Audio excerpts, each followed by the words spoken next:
All right. Good morning, everybody. It is October 6th. It's about 9:01. Colorado Oil and Gas Conservation Commission will come to order. We will proceed with the initial item on our agenda, which is the roll call of commissioners. Hearings Officer Larson. Yes, thank you, Mr. Chair. Commissioner Bogue. Here. Commissioner Gonzalez. Here. Commissioner McGowan. Here. Commissioner Mesner. Here. Commissioner Nanjapa. Here. Commissioner Putnam. Here. Commissioner Robbins. Here. Mr. Chair, you have 7 out of 7 commissioners present. Excellent. And welcome back, everybody. Good to see everybody's face again. This is day 1 of our second session of mission change rulemaking. Over the course of the next 3.5 weeks, we will undertake rulemaking around the 800 series, the 900 series, and the 1200 series. Actually, I think it's in the order of 8, 12, and then 9. This morning, we will start out with the 800 series. And I believe that the next matter on our docket is a staff summary of the final proposed 800 series rules. So we would turn it over to Director Julie Murphy and her staff. Thank you, Chair. And I will ask AAG Minor to queue up a presentation for us. It's always good when we start with questions, right? We'll just get straight to the end and see how we go and hope for the best, I think. Kidding, of course. So welcome back and welcome to the 800, 900, 1200 rulemaking. Today we're going to start with the 800 series, and for context, this is the first round of rules that are really technical, very much downhole, and sorry, we're having a little audio piece here, so let me get it sorted out. And so anyway, jumping back into 800, 800 is really the one very, very downhole subsurface focused rulemaking. And so we spent a lot of time over the last few weeks talking about a number of surface related issues. This is going to be the first one that jumps downhole. So next slide, please. I think we should start with kind of the concept. What are underground injection control wells? Until today, we've primarily been talking about oil and gas production wells. And with underground injection wells, they tend to serve a couple of different purposes. One is either disposal of E&P waste or using some sort of fluid to enhance recovery. So once an oil and gas well has produced and has kind of exceeded its decline curve, operators can look at how to go back into that same wellbore and enhance recovery from the field using different fluids and different stimulation techniques. So because they have some similar characteristics in terms of disposal and enhanced recovery, we've housed them together under the underground injection control well rule series and the 800 series. Historically, these rules have been scattered out through a number of different series. So like all of the other ideas that we've brought forward to you in 2 through 600, there's a degree of consolidation that we think is appropriate for this new proposed 800 series rule set. And of course, we are also looking to strengthen the protections consistent with 181, identifying opportunities for efficiencies, codifying practices, and then clarifying and bringing language more current. I think that the one thing that you will note as you look at the 800 series is that the language does differ a little bit, and we can think about kind of the most instructive point on this in terms of interested persons versus affected persons, and that's because our underground injection well program is a delegated program from EPA. So we have to look very closely to what the federal regs require and keep our regs consistent with those. We can be the same as or more protective than, in my words. And I think Mr. AAG Minor will spend some time talking about that. But as we're looking at this rule series, keep in mind that we have to work closely with EPA because we're a delegated program, and that we've also been coordinating very closely with the Water Quality Control Division to protect groundwater, drinking water. And we've recently started working more closely with the air folks, and I would go ahead and flag now that 11 o'clock we will have folks from CDPHE, both the water quality and air quality divisions, presenting briefly to you about our and kind of the shared regulatory space that we are occupying. Next slide.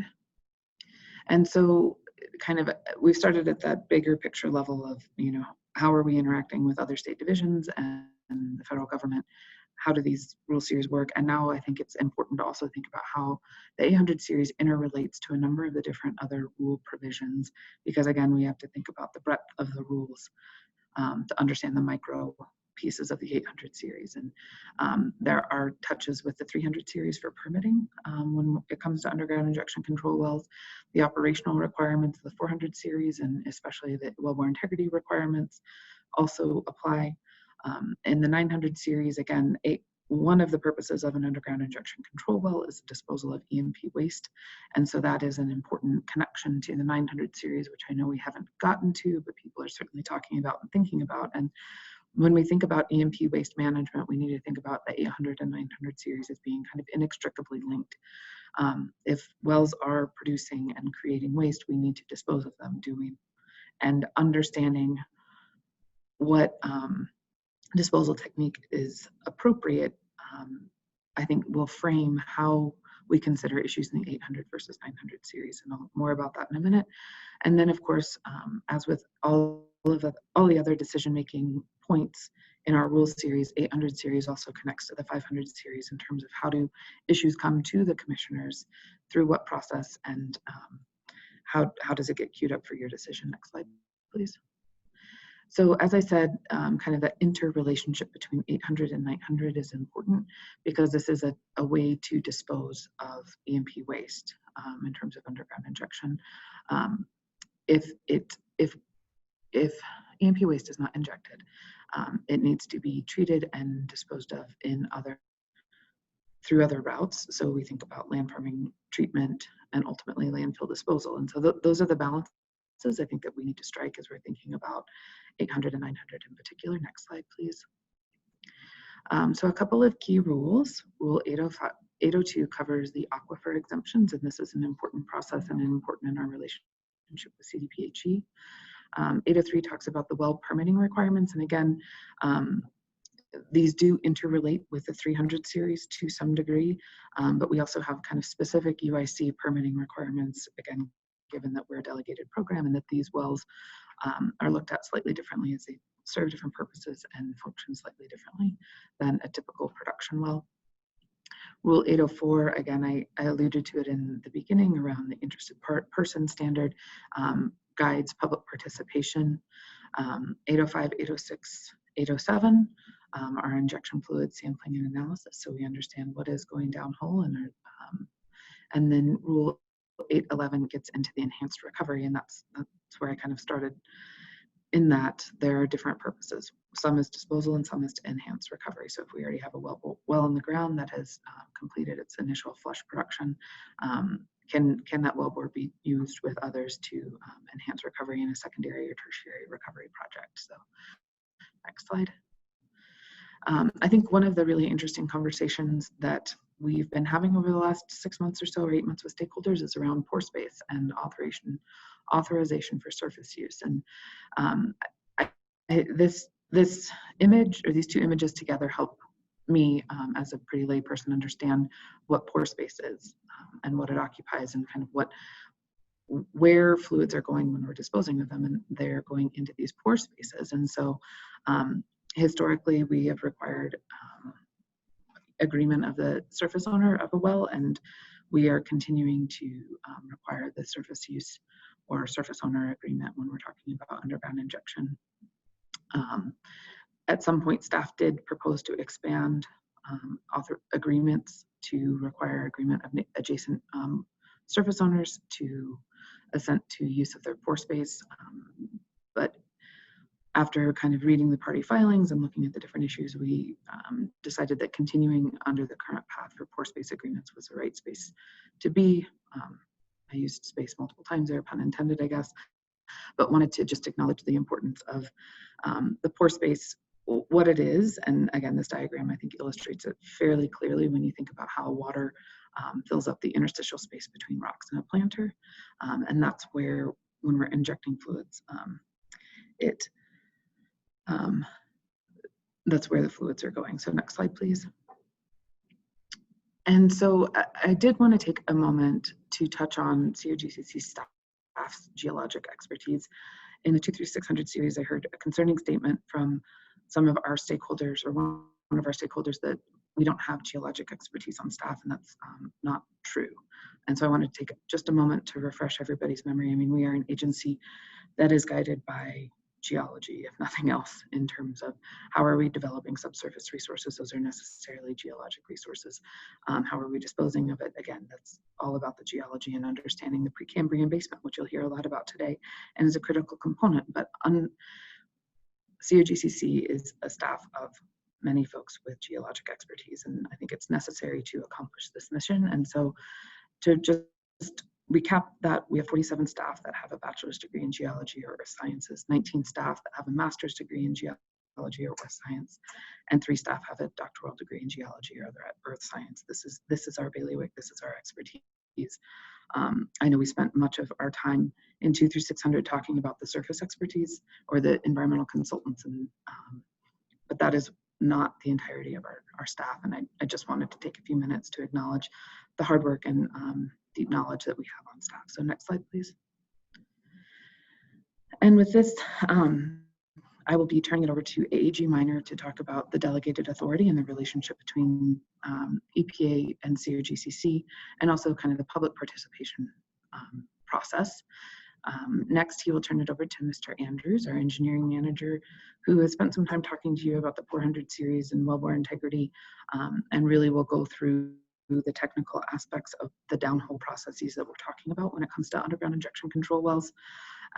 He will then turn it over to Ms. Diana Byrne, who is our Eastern Region Engineering Supervisor.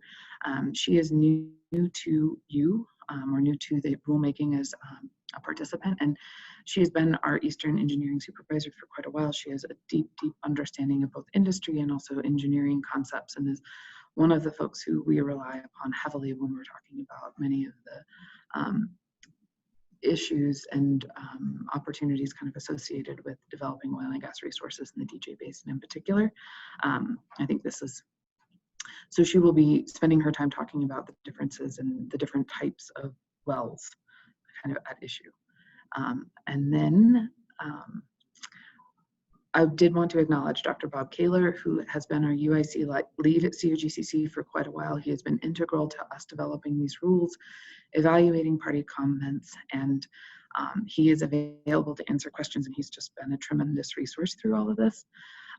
While I have the floor, I would flag that I think staff's presentation is will take about an hour-ish. I think it's appropriate for commissioners to ask questions as appropriate of different folks, whether it's at the conclusion of Mr. Andrews' testimony or throughout, for example. I will say that we do have a pretty firm timeline for CDPHE to present. So if, you know, as we're rolling through, we need to break to bring in CDPHE at 11, that's great. If we roll through all of staff's presentation and take a little break before CDPHE presents, that's fine too. Just wanted to flag we might have an awkward pause at 11, depending on where we are in the process. But we're really looking forward to jumping into this series. We think we've put together a really strong set of rules that are clear, that accomplish 181's mission and also help consolidate some important rule topics into a single series around underground injection. And with that, I would turn it over to AAG Minor to jump into the joys of delegated authority. Director Murphy, thank you for that introduction.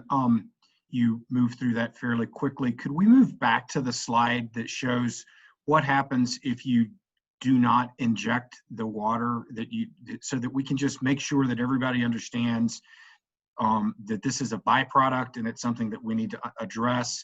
I think there's, can be concerns about putting stuff back in the ground, but someone during the presentation from your staff, if they could go over this in a little more detail. You sort of rolled through it really quick, and I just want to make sure that all of our stakeholders that are not from industry understand sort of the necessity of this. So we don't need to go through it again now, but at some point, if Dr. Bob or someone else wants to sort of explain that, that would be great. And then along those same veins, understanding that we've got a hard stop at 11 to go to CDPHE, I think it is important for us to take our time going through this stuff. It is very technical. I think that I, as a commissioner, am understanding it, but I also have spent a lot of time with the party stakeholder information and pre-hearing statements, response statements, a lot of other folks that may be listening in today. This might be first blush.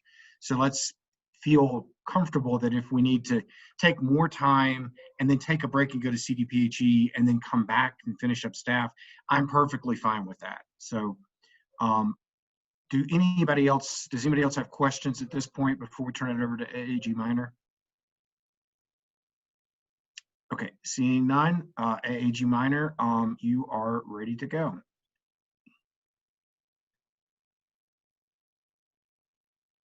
Thank you, Mr. Chair and Director Murphy. So I will begin my discussion of some of the key topics implicated by the 800 series with an overview of delegated authority and a few other legal issues. So first, I'd like to remind you of a concept that I first discussed several weeks ago during staff's 300 series presentation. And that concept is that agencies are creatures of statutes. State agencies like COGCC only have the powers that are conferred to them in statutes adopted by the General Assembly. And federal agencies like the US Environmental Protection Agency, or EPA for short, only have the powers that are conferred to them in statutes adopted by the US Congress.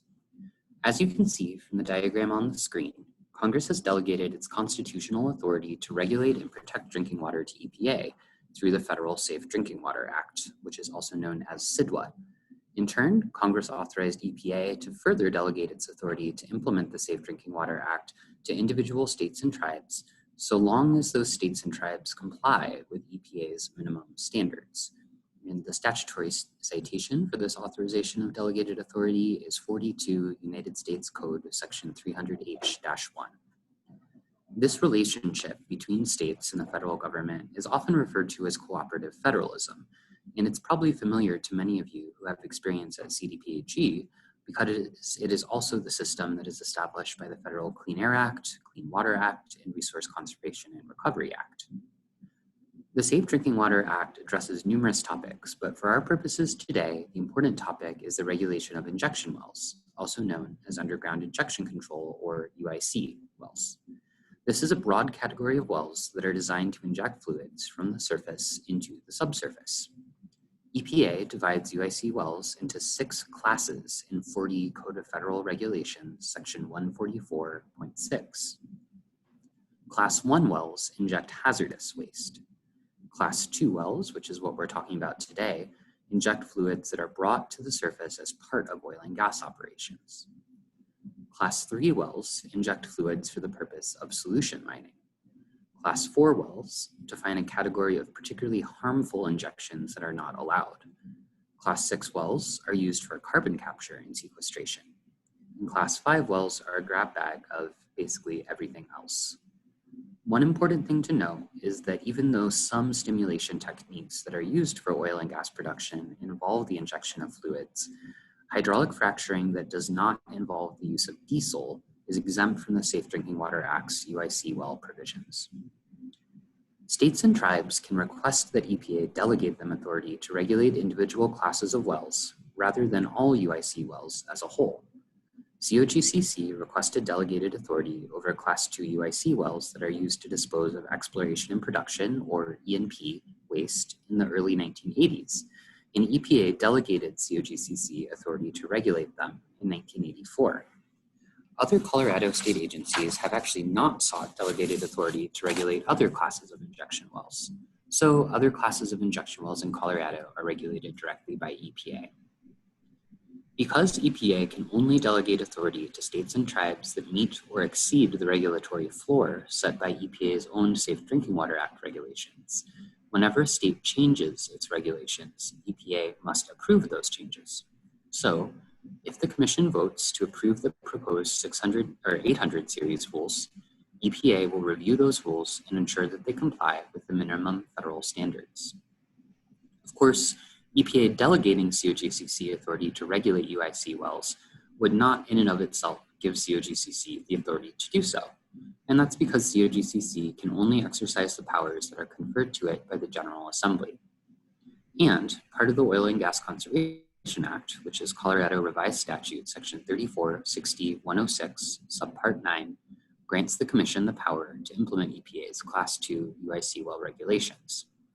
The Commission therefore has authority to regulate Class 2 UIC wells, both because EPA has delegated it authority under the Safe Drinking Water Act and because the General Assembly has authorized it to do so. There is an additional layer of delegation to keep in mind as you consider the 800 series rules. As I also discussed during staff's presentation on the 300 series several weeks ago, Section 104.5, Subpart 2 of the Oil and Gas Conservation Act authorizes the Director to implement the Commission's rules, enforce the Commission's orders, and administer the Act. Colorado law also grants all boards and commissions discretion to delegate their powers to their administrative staff, subject to reasonable constraints. In many parts of the 800 series, as well as the 900 and 1200 series, staff proposes that the Commission delegate decision-making authority to the Director. Staff's position is that each of these delegations provide reasonable constraints on that delegated authority.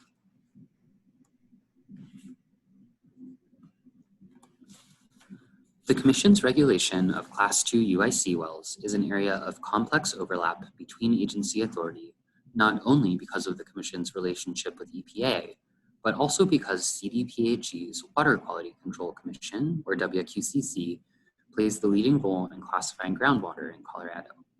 Thus, EPA, CDPHE, and COGCC all play important roles in ensuring that drinking water and agricultural water are adequately protected. Turning to the Venn diagram on the screen, you can see that the delegated authority relationship I just described between EPA and COGCC. EPA retains authority to permit and regulate most classes of UIC wells, such as Class 1 hazardous waste disposal wells. But EPA has delegated COGCC authority over Class 2 UIC wells, subject to EPA's ongoing oversight. As Director Murphy mentioned, Class 2 wells are just one component of COGCC's broader authority to regulate exploration and production waste, which we will discuss further in the 900 series later this month. CDPHE also plays an important role in the 800 series rules. The General Assembly has granted the Water Quality Control Commission the exclusive authority to classify groundwater for various uses, such as drinking water and agricultural water. The Water Quality Control Commission has established general classifications for groundwater uses in Regulation 41, sometimes known as Reg 41, and specifically classifies aquifers in concrete geographic areas for various uses under Regulation 42, also known as Reg 42. As part of this delegation of authority in Senate Bill 89-181, not to be confused with Senate Bill 19-181, the General Assembly also made COGCC an implementing agency.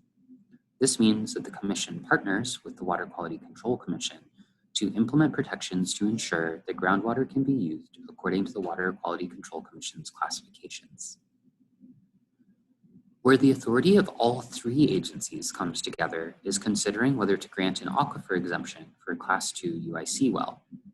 As Mr. Andrews will explain in more detail later, operators must seek an aquifer exemption as part of the Class 2 UIC well permitting process if the operator proposes to inject fluids into a geologic formation that meets the basic characteristics of groundwater that the WQCC has classified as potentially being usable for agriculture or drinking water. When this happens, the Commission staff coordinate closely with EPA and CDPHE to ensure that the geologic formation is not currently being used as and cannot be used in the future as a drinking water or agricultural water source. Next, I will provide an overview of the 800 series rules that facilitate public participation in the Class 2 UIC well permitting process. As Director Murphy discussed earlier, it is important to view the Class 2 UIC well permitting process as part of the broader context of the Commission's 300 and 500 series rules. The term Class 2 UIC well permit applications refers to some combination of a Form 31, a Form 33, an aquifer exemption, and a hearing application. The specifics vary on a case-by-case basis depending on the nature of the proposed UIC well. For UIC wells at new oil and gas locations or that require additional surface disturbance at an existing location, An operator is required to submit their Class 2 UIC well permit application at the same time as an oil and gas development plan or a Form 2A. For a new UIC well at a location that already has been approved for a UIC well with an existing Form 2A, or for converting a current production well to an injection well, the operator must submit their Class 2 UIC well permit application at the same time as a Form 2. Regardless of which category of Form 2 or 2A is submitted, the same procedural opportunities for public engagement that exist in the 300 series and the 500 series will still apply. In addition to these opportunities for public engagement provided by the 300 and 500 series, staff has also proposed specific opportunities for public engagement in the 800 series. These reflect both the unique nature of Class 2 UIC well permit applications, as well as the need to comply with EPA's baseline regulatory standards under the Safe Drinking Water Act. Staff will provide notice of every Class 2 UIC well permit application in a newspaper, on the Commission's website, by sending it to a local government, and by notifying the Division of Water Resources, which is also known as the State Engineer's Office.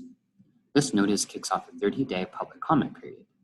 During this time, staff will coordinate with CDPHE and EPA about any proposed aquifer exemptions. I will now provide an overview of the specific 800 series rules governing public participation.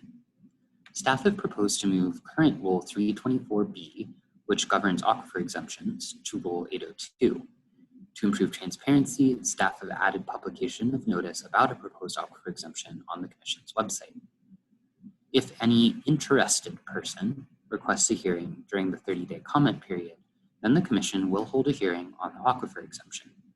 Staff have proposed to use the term interested person rather than the term affected person that you're familiar with from the 500 series to describe who can request a hearing, because EPA's regulations use the term interested person. Allowing a narrower category of people to request a hearing would be inconsistent with EPA's regulations and would potentially not be permissible from EPA's point of view. The Commission's prior rules required staff to consult with the permit applicant prior to granting a request for a hearing. Because Senate Bill 19181 has transitioned the Commission into a full-time body with more capacity to conduct hearings, staff have proposed to remove this requirement and instead automatically hold a hearing if requested to do so. Of course, conducting a hearing does not have any bearing on whether an aquifer exemption will be approved or denied. It just shifts the decision-making function from the staff level to the Commission itself. Staff have proposed to consolidate the public participation rules for Form 31 and Form 33 permit applications into Rule 804. These standards are currently found in Rules 325N and M, which led to some confusion about how the procedural aspects of Form 31 and 33 review interacted with the substantive standards for these forms. Staff made several changes to Rule 804 to make it clearer and more understandable for members of the public, including clarifying the timing for the public comment period, explaining how to submit comments, and expanding how notice is provided. As with aquifer exemptions, staff also improved transparency and public engagement by removing the prior requirement that staff consult with the permit applicant about whether to hold a hearing. Hearing on Form 31s and 33 applications will now occur anytime a timely request is received. Staff also proposed to expand the criteria that the Commission can consider when reviewing a Form 31 or 33 application to reflect Senate Bill 19181's changes to the Commission's mission and statutory authority. And now I will turn the presentation over to Mr. Andrews, who will provide a technical overview of the key concepts in the 800 series, as well as more detail about Rules 803 through 808. Thank you, AAG Minor. Before we turn over, are there any questions at this point?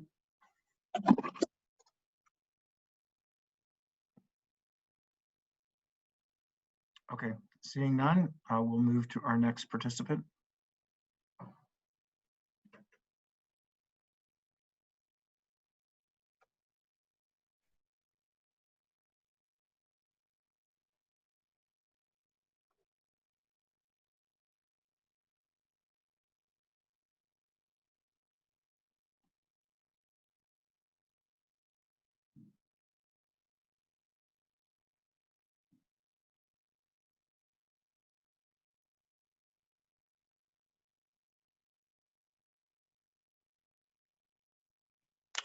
Good morning. Can you hear me now?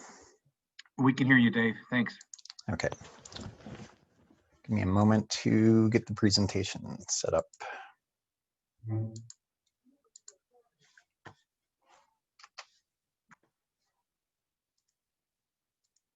high bar with animation today, Dave.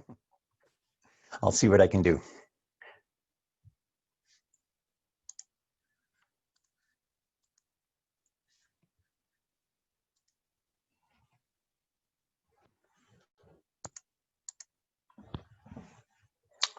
All right, can you see my title slide? We can. Okay. Thank you, Director Murphy. Thank you, AAG Minor, and good morning, Commissioners. Thank you for the opportunity to present today. I am Dave Andrews, the Commission's Engineering Manager. Throughout rule change hearings this year, much of my focus has been on engineering requirements for production wells. As Director Murphy mentioned, our staff has extensive geology education and expertise. Personally, one of my engineering degrees is in geological engineering, and I'm a licensed professional geologist in Wyoming. Today, I will review various technical aspects related to our UIC program and the proposed rules. Specifically, I'll review the difference between disposal wells and enhanced oil recovery wells. Diana Byrne will expand on enhanced oil recovery during her presentation later. I will review Class 2 UIC wellbore isolation, concepts related to groundwater, UIC aquifers, underground sources of drinking water, agricultural water, and limited use and quality groundwater. I will show you a map of locations of UIC wells in Colorado. I'll discuss a little bit more on pore space and permeability. I'll illustrate the concept of Precambrian basement rock, induced seismicity, and the application requirements for Class 2 wells. Class 2 wells are used by the oil and gas industry to inject wastes that are associated with oil and gas exploration and production. Produced water is separated from oil and gas at other well sites, and then the produced water is transported by truck or pipeline to the injection well. Produced water and hydraulic fracturing flowback constitute the vast majority of injected fluids. Operators may also inject used drilling fluids, drilling fluids, and other Class 2 fluids with prior commission approval. Class 2 injection wells are also used to enhance oil production from reservoirs, commonly with water, carbon dioxide, or both in Colorado. CO2 dissolves in the oil and reduces its viscosity, improving recovery efficiency. Conversely, polymers may be used to increase the viscosity of the displacement fluid, which is commonly produced water. In June, the Commission adopted sweeping nation-leading changes to our wellbore integrity rules. These rule changes addressed wellbore isolation, cementing wells, blowout prevention equipment for well control, statewide braid and head monitoring and testing, and notice requirements for plugging wells.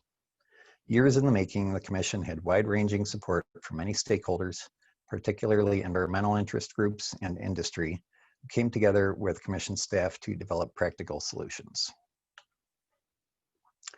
Keeping with my past presentations to the Commission on wellbore configurations, I would like to begin with some wellbore diagrams. This slide shows 4 wells from left to right. We have an injection well, a shallow producing well, a deeper plugged back producing well, and a temporarily abandoned well that was originally completed for production.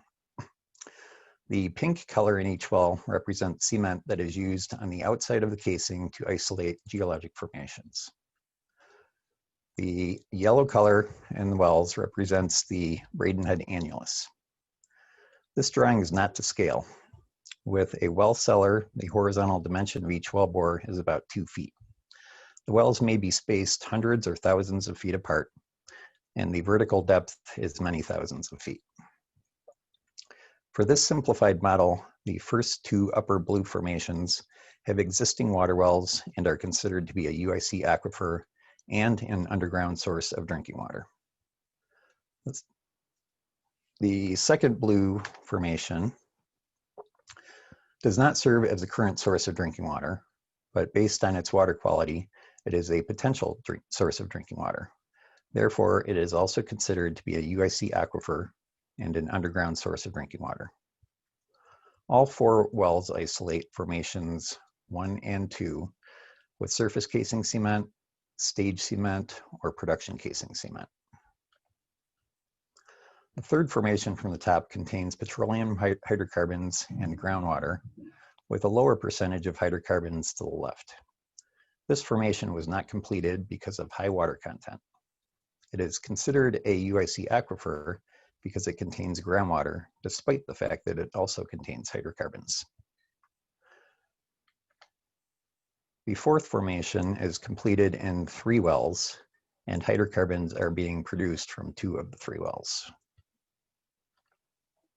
The 5th formation is an other potential flow zone, a definition established with this year's Wellbore Integrity Rulemaking. An example might be a salt formation. The 6th formation contains hydrocarbons that are not economic for production. And finally, the 7th formation initially produced hydrocarbons in the deep production well before the operator plugged it back to the shallower production formation, number 4. This deep formation is the objective of the injection well. It contains both hydrocarbons and groundwater. In this case, the groundwater has total dissolved solids of less than 10,000 milligrams per liter. The operator obtained approval for an aquifer exemption for formation number 7, and therefore it is not a USDW because it is an exempt aquifer. The primary purpose of EPA's UIC program is to ensure that underground injection is protective of underground sources of drinking water. With regard to oil and gas extraction, the program provides a safe and cost-effective means for operators to dispose of their waste. As with other industries such as solution mining, the program also allows injection to enhance production of the resource. Disposal of exploration and production waste through deep injection is considered one of the best methods to avoid surface impacts that would potentially result from discharge of these wastes at the surface.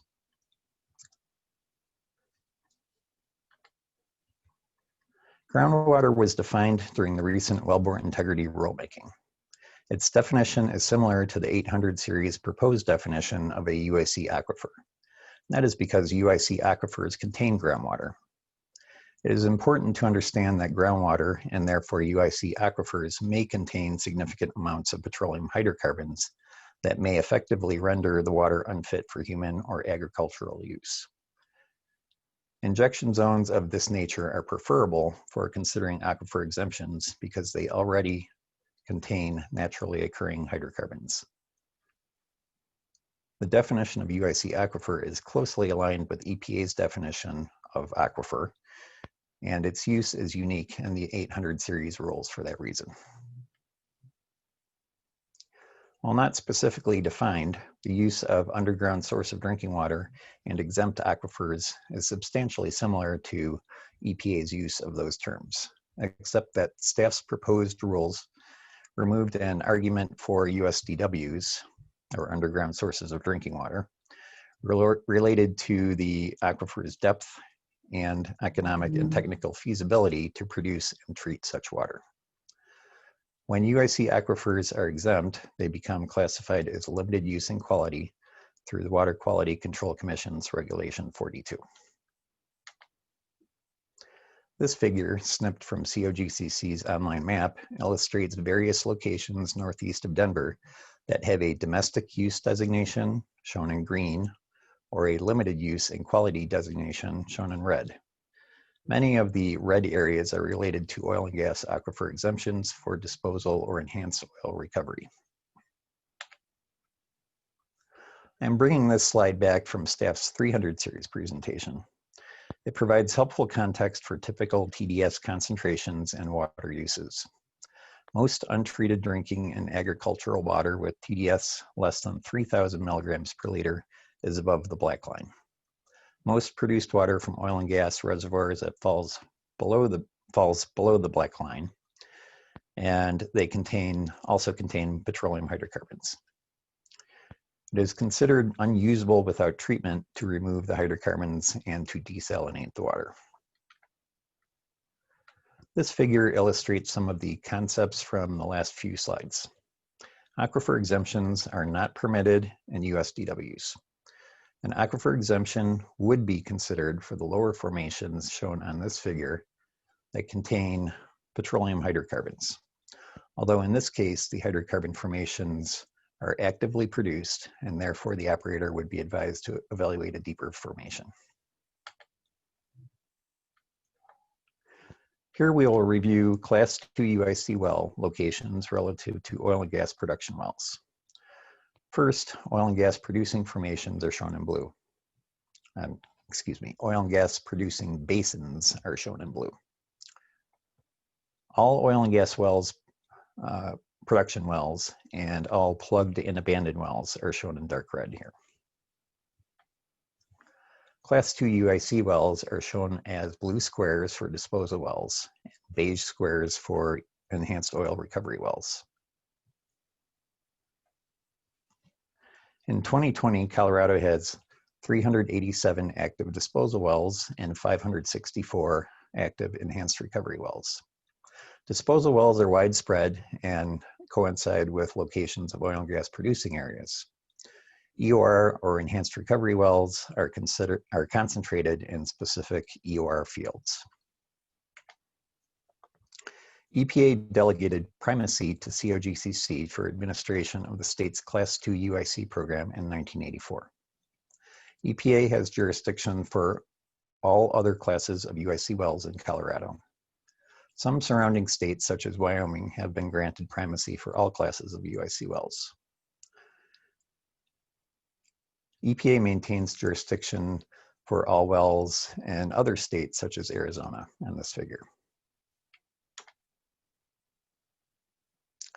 This slide illustrates additional complexity in the southwest part of Colorado, where the federal government and Indian tribes own surface. As with all UIC applications, operators must seek a surface use agreement with BLM or the Forest Service for proposed injection wells on federal surface. Federal surface agreements are often provided on a BLM federal sundry notice. EPA administers Class 2 UIC wells located on Indian surface with some help from BLM for inspections and witnessing pressure tests. This figure shows how porosity and permeability relate to fluid flow in UIC aquifers. The diagram in the upper left shows that pores between mineral grains and shale are abundant but poorly connected, resulting in low permeability. Sandstone generally has higher permeability unless the pores have matrix cement between the mineral grains. Carbonates, such as limestone, may have very high porosity and permeability with well-connected pores. The ability of shale to fracture, this is the diagram in the upper right. Sorry, I lost my place here. The ability of shale to fracture depends in part on the proportion of clastic quartz content compared to clay content.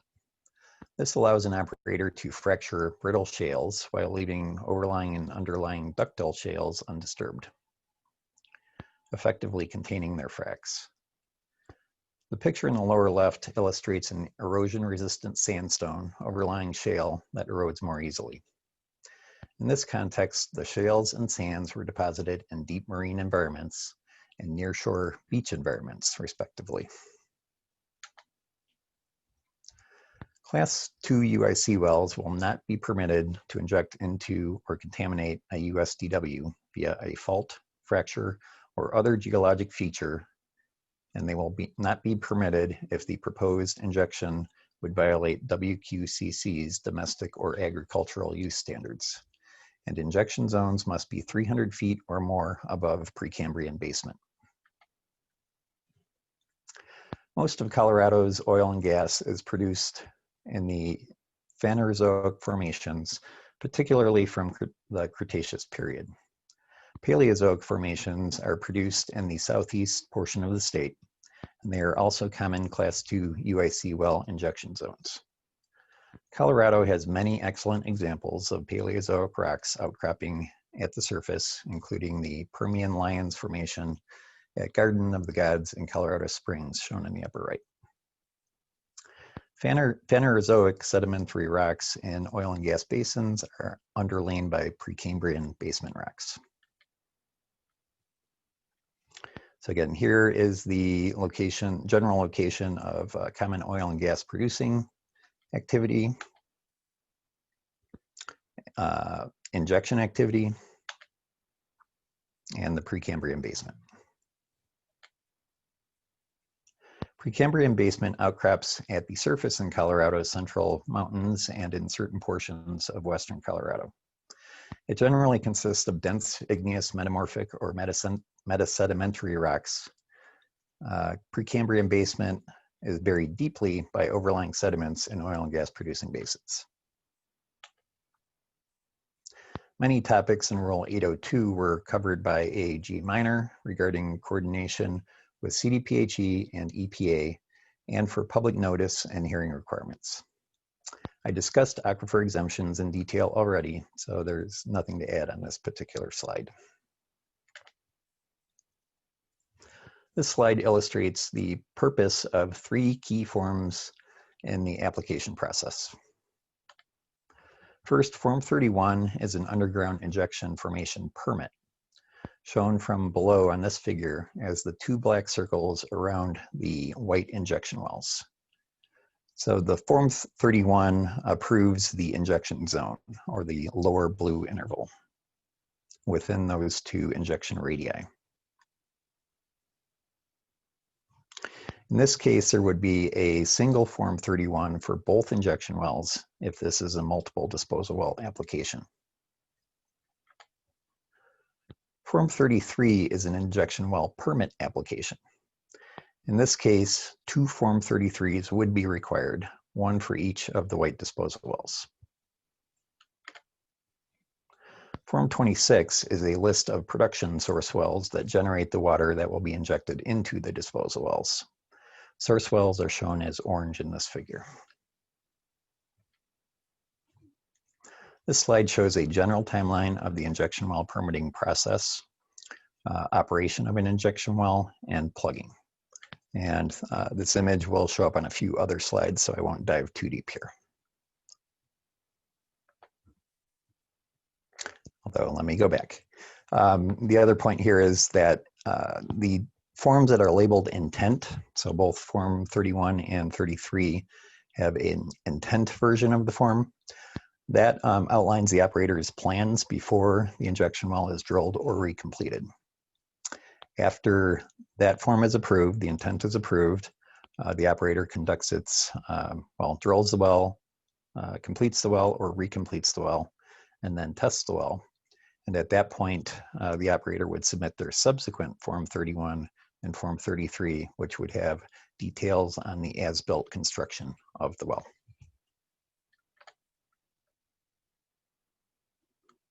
So this generally summarizes many of the key points that I just ran through. In addition, it outlines some general application requirements for UIC wells. So the current rules were combined into a single series. They had been previously located in different parts of the 300 series and 400 series. The intent here was to consolidate the rules into the new 800 series.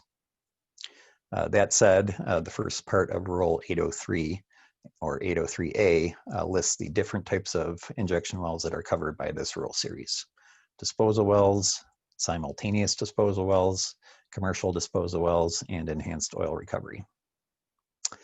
In our current rules, we have a requirement that a Form 2 be submitted at the same time as the UIC application, Forms 31, 33, and 26. The proposed rule adds a requirement to also submit the Form 2A simultaneously. Rule 803C talks about interference between 2 injection wells that may be spaced close together. We added this rule to essentially codify our current practice and to prevent the operator from doubling up on injection volume. And I'll have a figure that shows that in more detail. Rule 803E is substantially similar to the current Rule 325B, except that the words withhold approval were essentially changed to denial. So this illustrates the concern with overlapping injection zones. When we calculate a maximum volume that is allowed for an injection well, we start with a 1/4 mile radius, and this is the pore volume. So not the entire volume of that rock formation, but rather just the volume of the pores within that rock formation. If an operator proposes another injection well, or if it's a multiple well application, and those radii overlap, then we have a concern that that volume is doubling up in the overlapped area. So we modify the injection volume to account for that. This figure just shows the concept of the injection formation radius again. For Rule 803F, this covers the area of review and some other concepts related to induced seismicity. It allows for a traffic light monitoring protocol where advised by staff, and this would be following our initial review of the permit application to determine the geologic characteristics of the area. And this is one of the main reasons why staff proposed a 12-mile evaluation area with the permit application. That is really to give staff a better feel of the geologic setting of the area, any nearby faults, and any other unique geologic features that we may have to consider when determining if a monitoring program is necessary. The last rule, 803F1, well, D and E, this is a practice that the Commission began to implement, I want to say about 10 years ago. It allows the operator, once they reach their 1/4 mile injection radius, to reapply for an increase in that radius to a 1/2 mile. At that point, staff would evaluate, or essentially reevaluate, the geologic conditions to see if that extended area would have an impact on any necessary monitoring requirements or injection rates, pressures, volumes. This slide shows in the central part of the United States where earthquake occurrence began to increase fairly rapidly around 2010. Much of that activity was concentrated in the state of Oklahoma.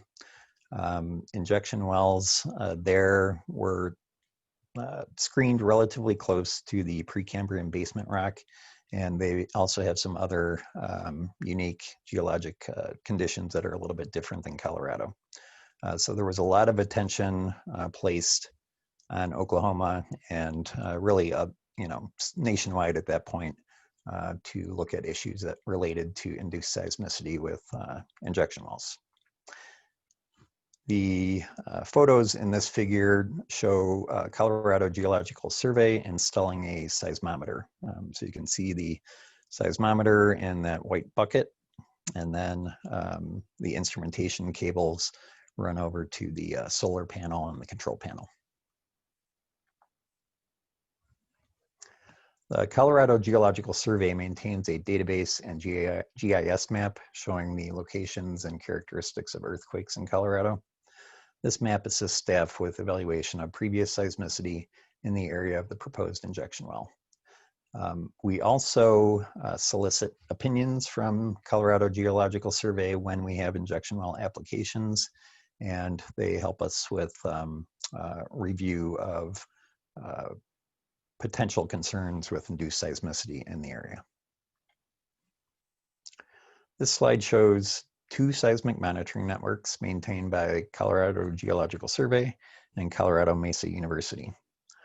Other organizations and academic institutions also maintain seismometers, and COGCC works with these organizations when seismicity occurs to evaluate whether it is naturally occurring or induced by injection well activities. The figure in the lower left shows the logarithmic nature of the magnitude scale for measuring seismicity. As you go from a magnitude 2 towards the bottom to a magnitude 3, the intensity actually increases by an order of 10. So a higher magnitude earthquake is much more severe than a lower magnitude earthquake. The figure in the lower middle illustrates definitions for hypocenter, which is the actual location of the earthquake underground, and the epicenter, which is that location projected to ground surface. Seismic monitoring networks allow us to triangulate the position of an earthquake. Down in the lower right, you'll see there are 3 seismometers, and based on the information received during an earthquake at those seismometers, it allowed the triangulation of the earthquake location towards the center. This slide illustrates a stoplight monitoring protocol for induced seismicity. It incorporates magnitude and the modified Mercalli scale. Magnitude, as mentioned on the last slide, is a measure of the intensity of an earthquake. The modified Mercalli scale is a measure of subsurface or surface effects, whether or not an earthquake is felt by people and whether or not it causes damage to buildings, structures, or other things at the surface. For instance, you may see it more in videos from California, but when an earthquake is significant enough, you may have things falling off the walls and being disturbed within a house. COGCC has implemented this protocol once in response to induced seismicity from an injection well near Greeley. The highest magnitude measured for that particular well was 3.2. So in other words, it was felt, prompting COGCC to activate the amber light. In that case, the well was plugged back further from the Precambrian basement, and injection rates were modified to mitigate the potential for further induced seismicity in the well. This slide shows an existing UIC well north of Cheyenne Wells in the southeastern plains.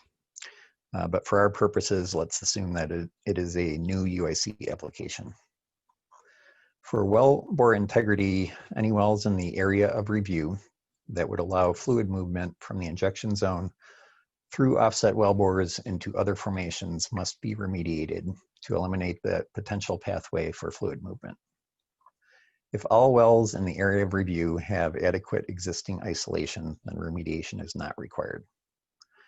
This figure shows 2 different areas of review, on the left for the initial application and on the right for a subsequent request to increase the injection zone radius from 1/4 mile to 1/2 mile. A map and list of oil and gas wells within 1 mile of the proposed UIC well is required to show the operator's notice area for offset mineral interests. A map and list of water wells within 1 mile is also required. It may be convenient for the operator to show both on the same map, as shown here. This slide shows an existing UIC well north of Cheyenne Wells, same well. And instead, this is showing the notice areas for surface owners. During the initial application for the 1/4 mile radius, the notice to the surface owners actually extends another 1/4 mile beyond that, or a 1/2 mile total radius. If an operator requests an expansion of the injection radius from 1/4 mile to 1/2 mile, then we require notices. We require that notices go out further. So another 1/4 mile buffer around that 1/2 mile, or in other words, a 3/4 mile total area for notices.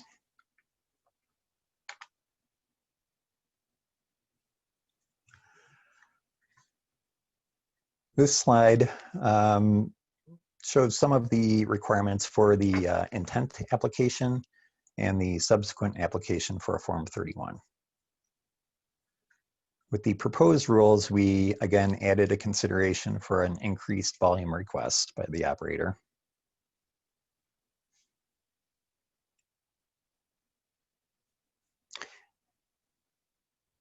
Otherwise, there were really no substantive changes to this particular rule.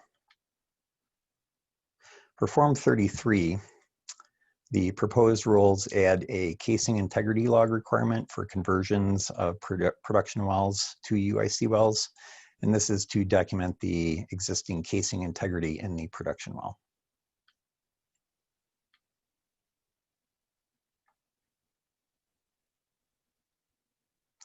This figure summarizes the application deadlines and other notices that we require during operation of the injection well. So it is important for staff to first provide approval for the design or plan, and that is the intent forms for 31 and 33. After that approval is granted to the operator would then perform the work, drill the well, complete the well, test the well, and if necessary for good cause, they may request a 90-day extension beyond the 6-month requirement. At that point, the subsequent forms are submitted and then approved. After approval of the subsequent Form 31 and 33, the operator may commence injection. The proposed rule 803L requires that the operator submit a Form 5A completed interval report to notice staff of the commencement of injection activities. So that actually serves two purposes. One is the notice, and then secondly, it provides information on the completed portion of the well. Also, we require the proposed rule 803M would require a Form 4 sundry notice if an operator discontinues injection to the well. This is more of a long-term discontinuance. So if the operator just shuts in the well for a few days or a few hours or a few days, that would not be required. But if their intent is to actually discontinue injection for a long period of time, they would have to submit a Form 4 within 10 days.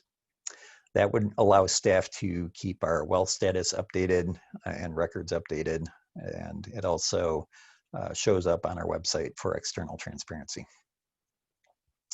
Form 6s, as with production wells, are also required for underground injection control wells for staff to evaluate the existing isolation and plugging requirements for the well. So after approval of the notice of intent to plug and abandon, the operator would plug the well and then submit their subsequent report of plugging and abandonment.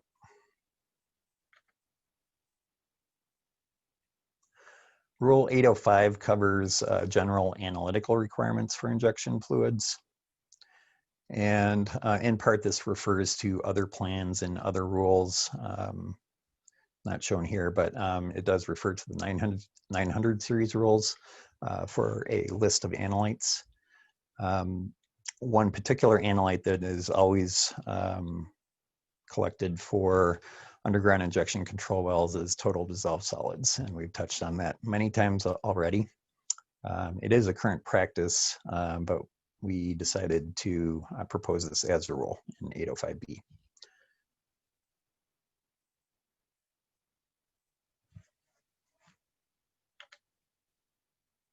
Rule 806 covers timing of injection fluid sampling and analysis. The first sample that is collected from the injection well would be after full injection commences, and that has to occur within 1 year. If the operator modifies their overall injection program, then additional samples will be required. So let's take the situation of a small operator. They have 3 production wells and 1 injection well. After their initial application approval, a sample would be required within 1 year. And let's say that operator, doesn't really change their plan for the next 10 years. So a periodic sample would be required at the 5-year mark and then also at the 10-year mark. If the operator continues injecting the well, but purchases a new asset in year 12, that includes 4 more producing wells that would also inject into the injection well, then the operator would be required to collect another sample because that would be considered a significant change of the source wells.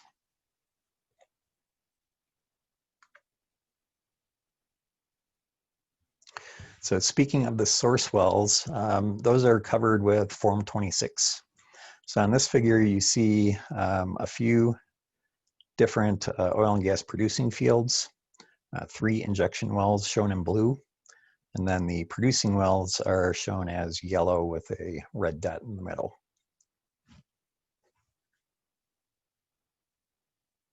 All production wells that serve as a source of produced water for the injection well will be listed on Form 26. And water sample analytical data will be submitted with that Form 26 for a representative set of those source wells to demonstrate the quality of the fluids that will be sent to the injection well.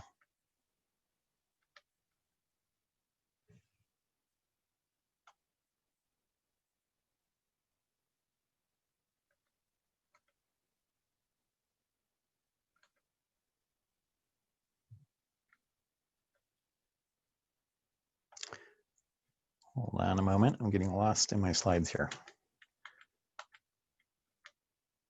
Okay. Rule 808 covers other fluids besides produced water that are injected into Class 2 UIC wells. These other fluids have to meet the definition of a Class 2 fluid by EPA. So it is generally limited to fluids that are produced or otherwise extracted from oil and gas producing wells.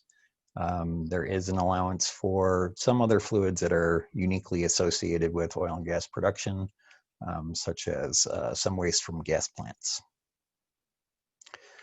Form 14A is the upfront approval. So for any fluids besides produced water that an operator intends to inject, they have to get an upfront approval on a Form 14A, which covers or allows the operator to describe the source of those fluids and characteristics of those fluids. And then on Form 14, which would be submitted monthly, that would be the volume of those fluids that are being injected. Rangeley Field is an enhanced oil recovery project that uses a water alternating gas, or WAG, method to improve recovery. Carbon dioxide reduces oil viscosity, and then a water sweep displaces the oil to help push it towards the production wells. Diana Byrne is up next, and she will cover special requirements for simultaneous disposal wells, commercial injection wells, and enhanced recovery projects. Before I go, this figure illustrates my final point. COGCC has jurisdiction for Class 2 UIC wells through primacy from EPA on lands with federal minerals. Staff will coordinate closely with BLM to resolve any concerns they may have related to well construction and plugging, understanding that BLM has federal mineral rights in nearby production wells. These concerns may come to light through the operator during the application process. Now I'll turn it over to Ms. Byrne. Thank you, Mr. Andrews. Do commissioners have questions, or do you want to hold till the end and then we can ask the whole panel, I guess? Ms. Byrne, I believe you are up. Thank you for screen sharing. We look forward to hearing from you. All righty, thank you, Dave. Welcome. Good morning, commissioners. I'm Diana Byrne, one of the Eastern Engineering Supervisors. Sorry, I had an extra thing in my screen. One of the Eastern Engineering Supervisors. I've been with the commission now for a little over 13 and a half years. So I'm going to speak to some different aspects of injection wells, enhanced recovery projects. Starting with simultaneous injection wells, these wells allow for both injection and withdrawal in one wellbore instead of 2. Pretty unusual. They're really rare, actually. We currently have none in the state. We had one, it was plugged a few years ago. Permitting process is almost identical, with some details that differ to to determine how that well is going to be configured when it's an injection production well. So in the diagram on the right, there it goes, there's two examples. In the one on the left, the production zone is higher than the injection zone. So these wells are configured with two sets of tubing. So the injection zone is indicated in red with red tubing, and then the production zone is indicated with the blue tubing. So, and then it's reversed in the right-hand wellbore where the injection zone is actually above the production zone.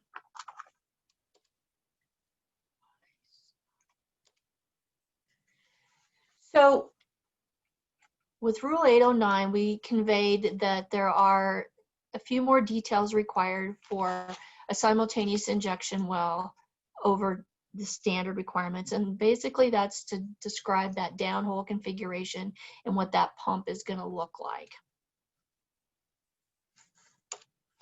So for Rule 810, these are commercial disposal wells. So commercial facilities take produced water and other acceptable Class 2 and exploration and production waste from various operators for a fee. These facilities, because they're commercial, they also often go through a local approval through a use by special review process. That would cover things like traffic, construction, possibly lighting, hours of operation, etc. The commercial disposal wells do require seismic monitoring, and there's additional financial assurance required with a commercial disposal well.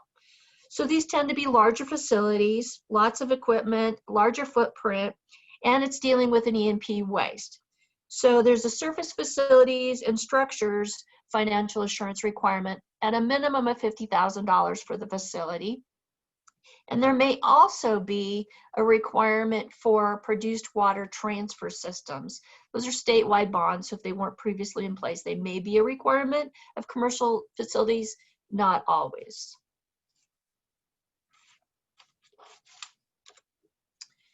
So these are some of the general features that you'd see with a commercial disposal well facility. So there's an offloading area. This is typically underlain with concrete and has a drain to contain any additional spills or anything else that might happen during the offloading. There's separation facilities. So the produced water that's brought to the facility goes through a separation or filtration process. So it cleans up the water to both preserve the reservoir for injection, and then the reclaimed oil or condensate provides an additional revenue stream for the commercial facility. And then there's pumps that provide the injection power for the wells. So these are a couple of facilities in the DJ Basin just to demonstrate the footprint, and then also show the different parts of the tank battery, offloading, the buildings that would contain the pump and separation equipment. And then this is a different commercial facility in the DJ Basin. So again, tank battery, offloading facility, building with the separation and injection facilities. And then this in the middle at the bottom is a close-up of that offloading. So you can see the concrete. The stripe across there is actually covered in a mesh that would allow for any fluids that would come. You can see it's also not level. It drains to that location so that if there were any spills or any overflows during the unloading process of the trucks, that it would be caught and wouldn't run off site as an E&P waste. Just another vision where in front of the tank batteries, that same containment facility, and the hoses that unload the trucks, I'm sorry. All right, so with 810, almost all of the requirements that are in place for a standard non-commercial well are in place for a commercial facility, but it also spells out that there's an additional financial assurance requirement. And then with commercial facilities, there's also the requirement for the seismic monitoring. These wells tend to inject in larger volumes, and what this proactively addresses that there may be a seismicity issue. All right, so Rule 811, enhanced recovery operations. You also hear people call EOR, so enhanced oil recovery. So same thing, just that our rule called it enhanced recovery operations. So enhanced EOR is used to further develop the residual oil in a reservoir that's been depleted through a traditional means. So typically it's water that's pumped, injected through the formation to offset producing wells in the same formation. The intent is to partially refill that reservoir pores that were vacated by the primary production of these wells, and then hopefully in doing that, sweep some additional oil to those producing wells. So you can also have additional methods. You could have, as Dave addressed, you could have CO2 that's injected and then followed by water. And then you could also use steam or polymers. So Rule 811 sets forth the requirements for enhanced recovery operations. So the bigger deal with enhanced recovery operations is that you have to unitize that area, because you potentially, what was a previously producing well is now going to be an injection well. So that mineral owner that may have been paid a royalty on their production from that well, there's no longer oil coming up that wellbore, but rather it's been swept to a different wellbore. So through unitization, you create a larger reservoir or a larger source of supply, common source of supply. So that requires a cooperative agreement amongst those owners. There's a notice requirement that extends actually beyond the delineated unit. And then you're going to have to supply the plan for the operations of that enhanced recovery unit.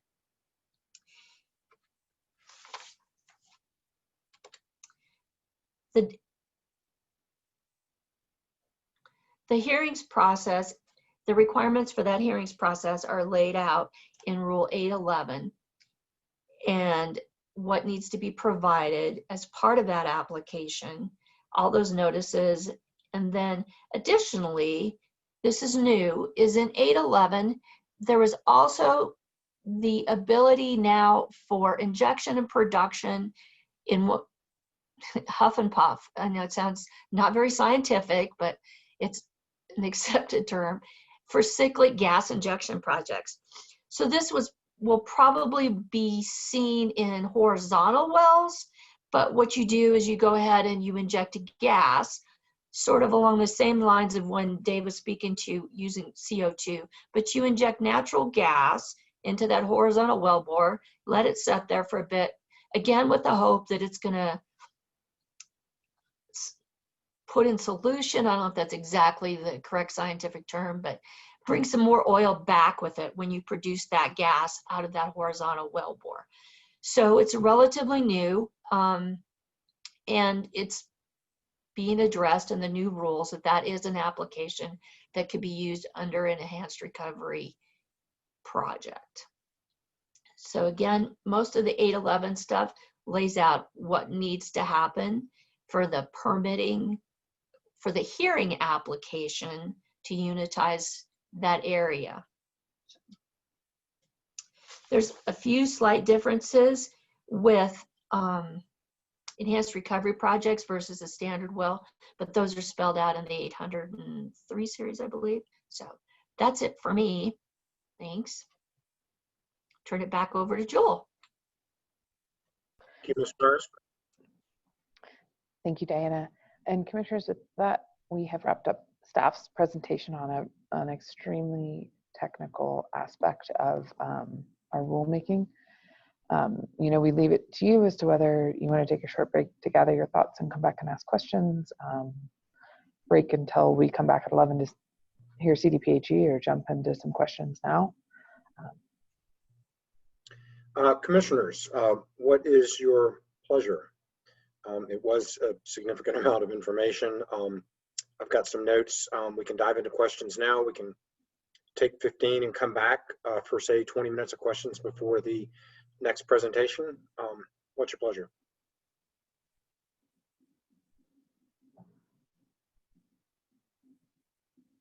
All right, I'm seeing no one jump up and down. Oh, Commissioner Putnam. Mr. Chair, I like the idea of taking a short break and then starting with 20 minutes of questions before the folks from CDPHE arrive. I think I do too. So let's take a break until 10:35, and that'll give us about 25 minutes before CDPHE, and we can all gather our thoughts, and we will see everyone back here at 10:35. Welcome back, folks. Colorado Oil and Gas Conservation Commission will resume its morning hearing. We have now heard from staff, and Director Murphy, do we have anything more from staff, or is it question and answer time? Chair, it's question and answer time. All right. Looking at my fellow commissioners, do folks have questions for any of our staff panel? Commissioner Gonzalez, and then Commissioner Nanjapa. Thank you, Mr. Chair. I think Commissioner Njapa had her hand up first, but I'll go ahead and take this away since I've got it. I'm curious about the pore space determination, right? We saw some things in some of the pre-hearing statements about pore space not having been adjudicated in the state of Colorado at this point and having been interpreted differently in terms of its applications in other oil and gas producing states across the country. And so I'm curious how the staff has reached the decision to include a definition or a determination of pore space ownership in the draft rules. So that's kind of my first question. I've got a couple, but I'll say that one, pass it along. Commissioner, I might take a pass at that and then see if you can rephrase, because my understanding of the issue is that, you know, we currently require a surface use agreement or a demonstration that the surface owner agrees to use of the pore space or putting the injection well on their property, right? And I think that we've carried forward that expectation in these rules. In a prior draft, staff did explore requiring adjacent surface owners to consent, given that, at least in my mind, it's an open question of who owns the pore space. And the approach at that time was to, you know, be necessarily inclusive, given that it was an open question. And after reading the pre-hearing statements and recognizing that it is an open question of law, staff kind of refocused the language on the pore space issue, in particular on the surface owner on which the well was going to be located. Does that help clarify? That does help clarify. Thank you, Director.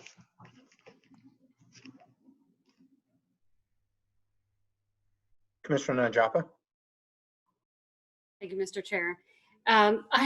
It's a little bit more of a process question, just because I want to make sure I'm understanding how this process goes. So I know that per 803B, the OGDP, Oil and Gas Development Plan, Form 2A, or the Oil and Gas Location Assessment Form 2, the application for the UIC would be submitted with that.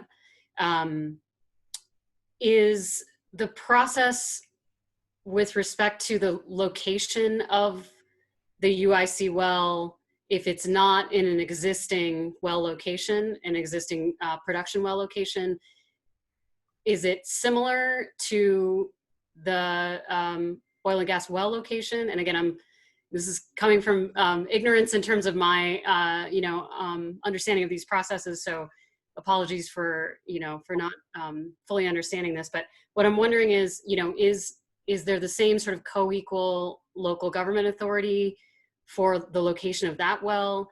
And do we use some of the same considerations we do for the oil and gas location assessment?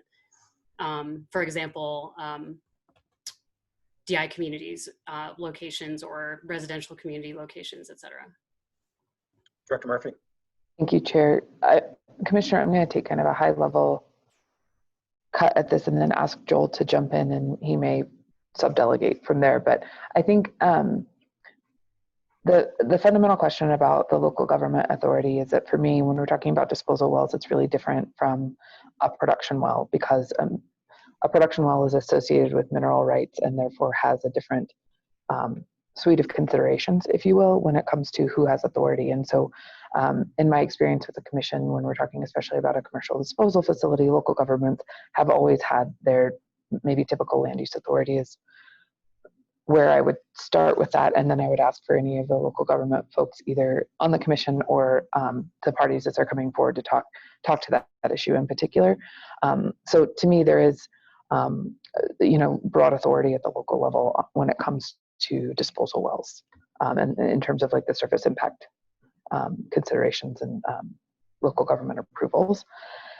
And then so that I think is kind of that broad question you asked. The more tailored question of what I heard was, how does this work through our process in terms of when is a 2A required or not? And maybe I could ask Mr. Miner to kind of step back through that process to understand when does the OGDP apply, and if an OGDP applies, to me, it's the same considerations, whether it's production well or injection wells, right? In terms of your review and the requirements associated with it. So with that, Mr. Miner or AAG Miner, do you want to jump in? AAG Miner. Thank you, Mr. Chair. Yeah, I'm happy to maybe go back to the slide where I covered that. And I think just to answer your question directly, Commissioner Nanjapa, all of the same provisions for considering a surface location would apply for a new injection well as normally apply under the 300 series. So there's no difference for injection wells if an OGDP or Form 2A is required from any other 300 series permitting process. So all of the considerations, including the proximity to a disproportionately impacted community, would still apply. And as Director Murphy noted, there has historically been, the same relationship of co-equal and independent siting authority that exists for the ordinary oil and gas location assessment process with the commission and local governments still applies, with the addition that particularly for those commercial disposal facilities, as both Ms. Byrne and Director Murphy mentioned, there are broader impacts, particularly with respect to traffic, which has sort of always resulted in broader local authority to be involved in the siting process and sort of some of the mitigation aspects, even prior to Senate Bill 181. And then just so that everyone has it on their screen, I will quickly share again. And you can just kind of look at this diagram, which again shows that when a Class 2 UIC well permit is filed, there will always be an associated 300 series permit. That might just be a Form 2 in the case when it is not a new location, but for the new location where we are thinking about where should this go in the first instance, it's not at an existing well pad, then that OGDP requirement kicks in. There will be a Form 2A and the same sort of surface location considerations that we covered in the 200 through 600 series hearing, and especially the 300 series will still apply.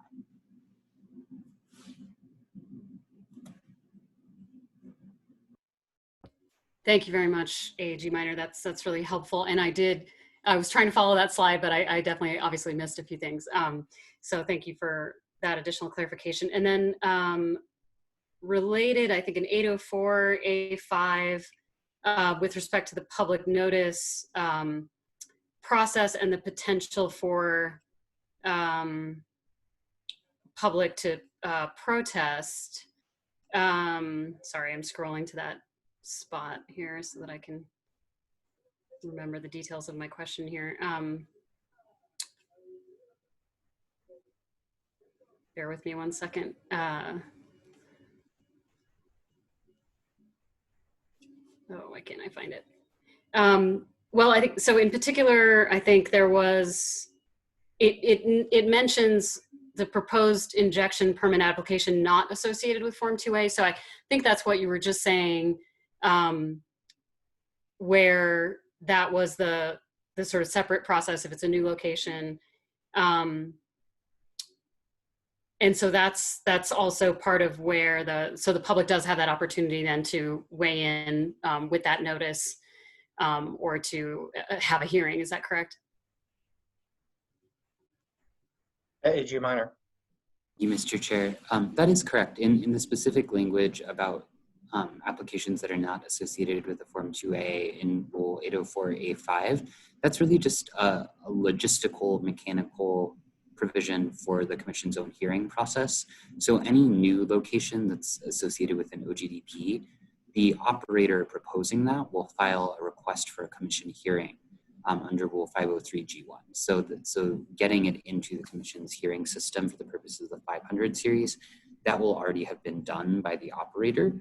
So there will be a hearing teed up, it will be in the hearings process, there will be a hearing officer assigned, et cetera, et cetera. For the conversion of an existing production well to an injection well, there will not necessarily already be a Commission hearing scheduled for that application, and that's because it would be associated with a Form 2, which, as you remember from the 300 series, is an administrative approval process. So that's just the staff level that doesn't normally get elevated to the Commission. So in that case, we need to make sure that we actually get the hearing scheduled in the Commission hearing docket, and Ms. Larson could provide more information about that as needed. But essentially that means that if someone wants to file a protest of that category of well, they would need to include in their protest a request for a hearing under Rule 503G10, just to make sure that it gets into the hearing system. So I hope that makes sense. That's sort of both the interplay of the 300 series and the 500 series coming together. Okay, great. Thank you. That's very helpful. Thank you, AG Minor. Other questions from commissioners? Commissioner Putnam. Thank you, Mr. Chair. And actually following up on a similar line of questions, this time again relating to that category of injection wells that are not covered by an OGDP in a Form 2A. In that category, are they covered by the information submission requirements for CIDR and the cumulative impacts plan requirements in the 300 series? And if not, how will relevant stakeholders have sufficient information to file the protests related to potential cumulative impacts? And I think just to telegraph, and we'll talk a little bit with the folks from Air Pollution Control Division, particularly interested in the air emissions elements, and some of these UIC injection wells do seem to have VOC and other emissions associated with them. AG Minor, you've unmuted. Thank you, Mr. Chair. I can start answering that, and Director Murphy can add anything if I miss anything. So Commissioner Putnam, you are correct, I think, in where your question is going, in that for those existing production wells that are converted to an injection well that do not require additional surface disturbance, they're at an existing site, those would just come in with the Form 2 in the 300 series. They wouldn't require a full oil and gas development plan, meaning there would be no Form 2B, and therefore the sort of data about their incremental contribution to cumulative impacts would not be tracked in the CIDR database as currently proposed. Though certainly if that is the Commission's direction, staff could come up with a way to make that happen if that's something that's important to the Commission. Commissioner Putnam for follow-up. Thank you, Mr. Chair. Thank you, Mr. Minor. I'd certainly be interested in hearing from the parties on that issue, as well as my fellow commissioners. But I think for consistency's sake, and the fact that we do see emissions from these, at least some subcategory of the CIDR data and cumulative impact planning would be, I think, important for that category of wells. Great. I think you've put the parties and commissioners on notice that that's a discussion point over the next day or two. I'm not seeing further follow-up. Other questions from commissioners? Commissioner Gonzalez. Thank you, Mr. Chair. I've got a couple technical questions on aquifers and on seismicity. So I'll start with the aquifer one. Does the usability of water in an aquifer, perhaps one that is currently deemed not usable for commercial or domestic purposes, does that change over time? And what does that kind of change look like? How much geologic time does that take? Real time does that take? I just have some curiosity about that, because there's some discussion on all sides from the pre-hearing statements about aquifers and how they're deemed exempt, when they should and shouldn't be. So I'm looking for some more color on that. I agree. I think it's a great question. Ms. Murphy? Thank you, Chair. I think that it would be best to have Mr. Andrews walk through kind of that exemption process that we have laid out. It's something that we've worked through with water quality, and to the extent that there are some broader questions, we can also take those to water quality. But Mr. Andrews, can you walk through the exemption process and analysis? Mr. Andrews. Thank you, Mr. Chair. So with respect to water quality over time, the slide that I had up regarding timing of water quality samples from the injection well, and then also the slide on Form 26 from the source wells, that is really intended to address the temporal issue of, is water quality changing in that injection well, and then ultimately the injection zone over time. Commissioner Gonzalez, I'm not exactly sure if that answered your question or if you're looking for something else. I'm looking for a little bit different. I guess I'll rephrase my question. Is when an aquifer is deemed exempt, right? When we're saying that water is not usable, that formation does not hold water that's usable for domestic or commercial purposes or other purposes, that is that a permanent classification of the water within that aquifer, or as I'm saying, does that change in the time, right? When we talk about it's being deemed for current or future use, what does that future use look like? Is it ever not deemed usable for future use? I'm just really trying to wrap my head around that concept, because I'm not an expert with water storage in underground facilities or just naturally occurring, in aquifers. So that's what I'm trying to really understand is how long do these water aquifers stay in kind of their static determination, or how long do they stay static within that determination of usability? I'm struggling to frame this question. Hopefully maybe you can talk through it, Mr. Andrews, and we can get to the right place. Mr. Andrews.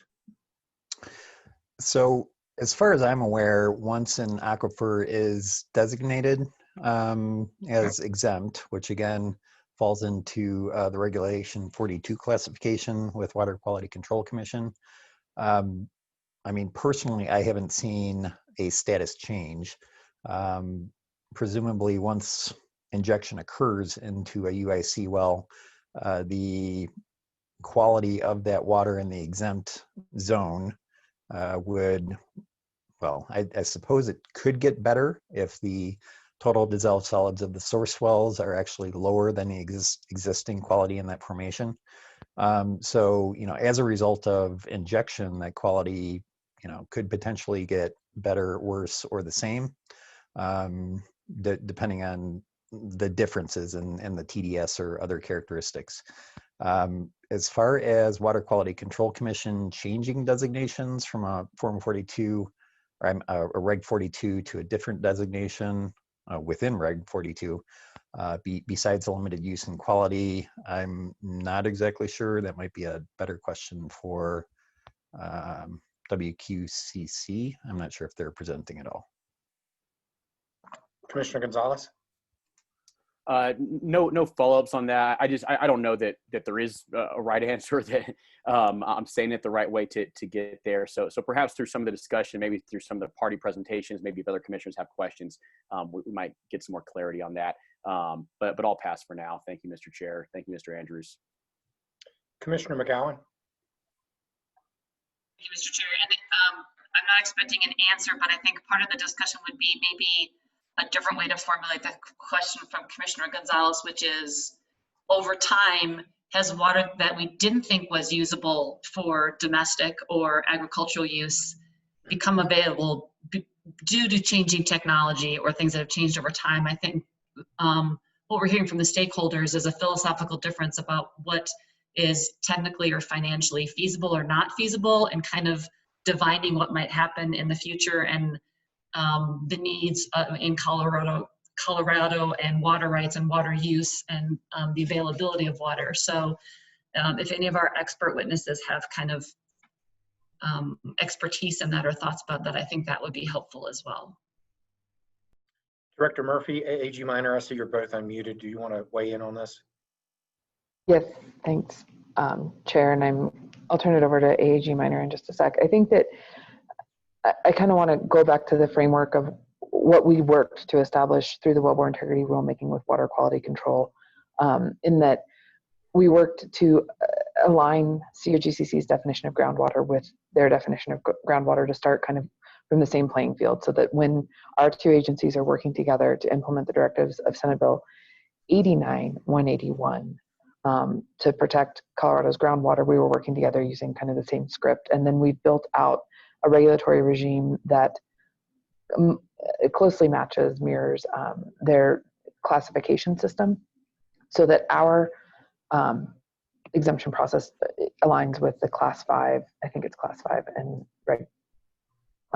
in the water quality regs around usability. And I do think that they're better tiered to answer some of the questions of what Water Quality Control Division is looking at for future usability versus COGCC. But what's important for me is that our frameworks are complementary to each other as we're co-managing, or co-managing is not the right language at all. Our lawyers probably want to, are not very impressed with my word choice there. But as we're both working to implement 89-181, and with that, I would say, Mr. AEG Minor, if you want to jump in and provide more of the specifics. AAG Minor. Thank you, Mr. Chair and Director Murphy. Your wording was great, and thinking about COGCC as an implementing agency for Senate Bill 89-181, I think is really the right framework to answer your question, Commissioner McGowan, because there are definitely aspects of the EPA sort of definition of an underground source of drinking water and how EPA approaches aquifer exemptions that are a little bit more tied to technological changes over time than maybe CDPHE's approach. And so you might remember, and staff has made sure to align our proposal with CDPHE's approach that is sort of less dependent on what is the current technology that would render an aquifer usable, and thinks a little bit more about that future looking aspect. So you may remember that Mr. Andrews mentioned that one of the criteria that that is not in our aquifer exemption process, that is not in the proposed Rule 802, is the depth and location of the water. And that does reflect input from CDPHE and from the Water Quality Control Division, that the depth and locations that are now accessible and usable for drinking water or agricultural water might change over time, right? So staff has proposed a version of the rule that differs a little bit from EPA and is a little more protective by not sort of limiting to what are the types of depths and locations where people are getting their drinking water now, and just looks more broadly at the actual sort of more technical criteria of the aquifer. What is the total dissolved solid content? And then I think more importantly, is it already so contaminated? Does it already have so much hydrocarbon content or contaminated for other reasons that it just couldn't really ever be used for drinking water, even if it's relatively not saline? I think the other thing to point out is that the EPA regulations that staff is implementing really only think about drinking water. This is the Safe Drinking Water Act. It's not the Safe Agricultural Drinking Water Act. One other thing that staff did at the request of CDPHE is to make sure that agricultural water that's classified for agricultural use by the Water Quality Control Commission, is also protected in the aquifer exemption process. And you might recall Mr. Andrews' slide that showed that agriculture can typically tolerate a slightly more saline water. There's a lot of livestock that can handle saltier water than humans, and there are other applications for more saline water in agriculture, irrigation purposes, et cetera. And so that means that there's sort of a more protective standard being applied that again looks at potential future use of water for agricultural purposes. And you can ask what the Water Quality Control Division staff, who will be here momentarily, but that's a more protective standard than EPA that I think really does look to all potential future uses of water without sort of limiting to what is currently drinkable or used for drinking water. So I hope that kind of answers the question from a legal standpoint. Commissioner McGowan, follow up. Not on this particular issue. Thanks for the response. Okay, we do have staff from Colorado Water Quality Control Division that will be presenting, we believe, very shortly, but I do not believe they are with us just yet. So if we have other questions, we can take use of this time before we get those guys in. Commissioner Gonzalez? Thank you, Mr. Chair. Yeah, I've got hopefully a quick question on seismicity. Maybe not.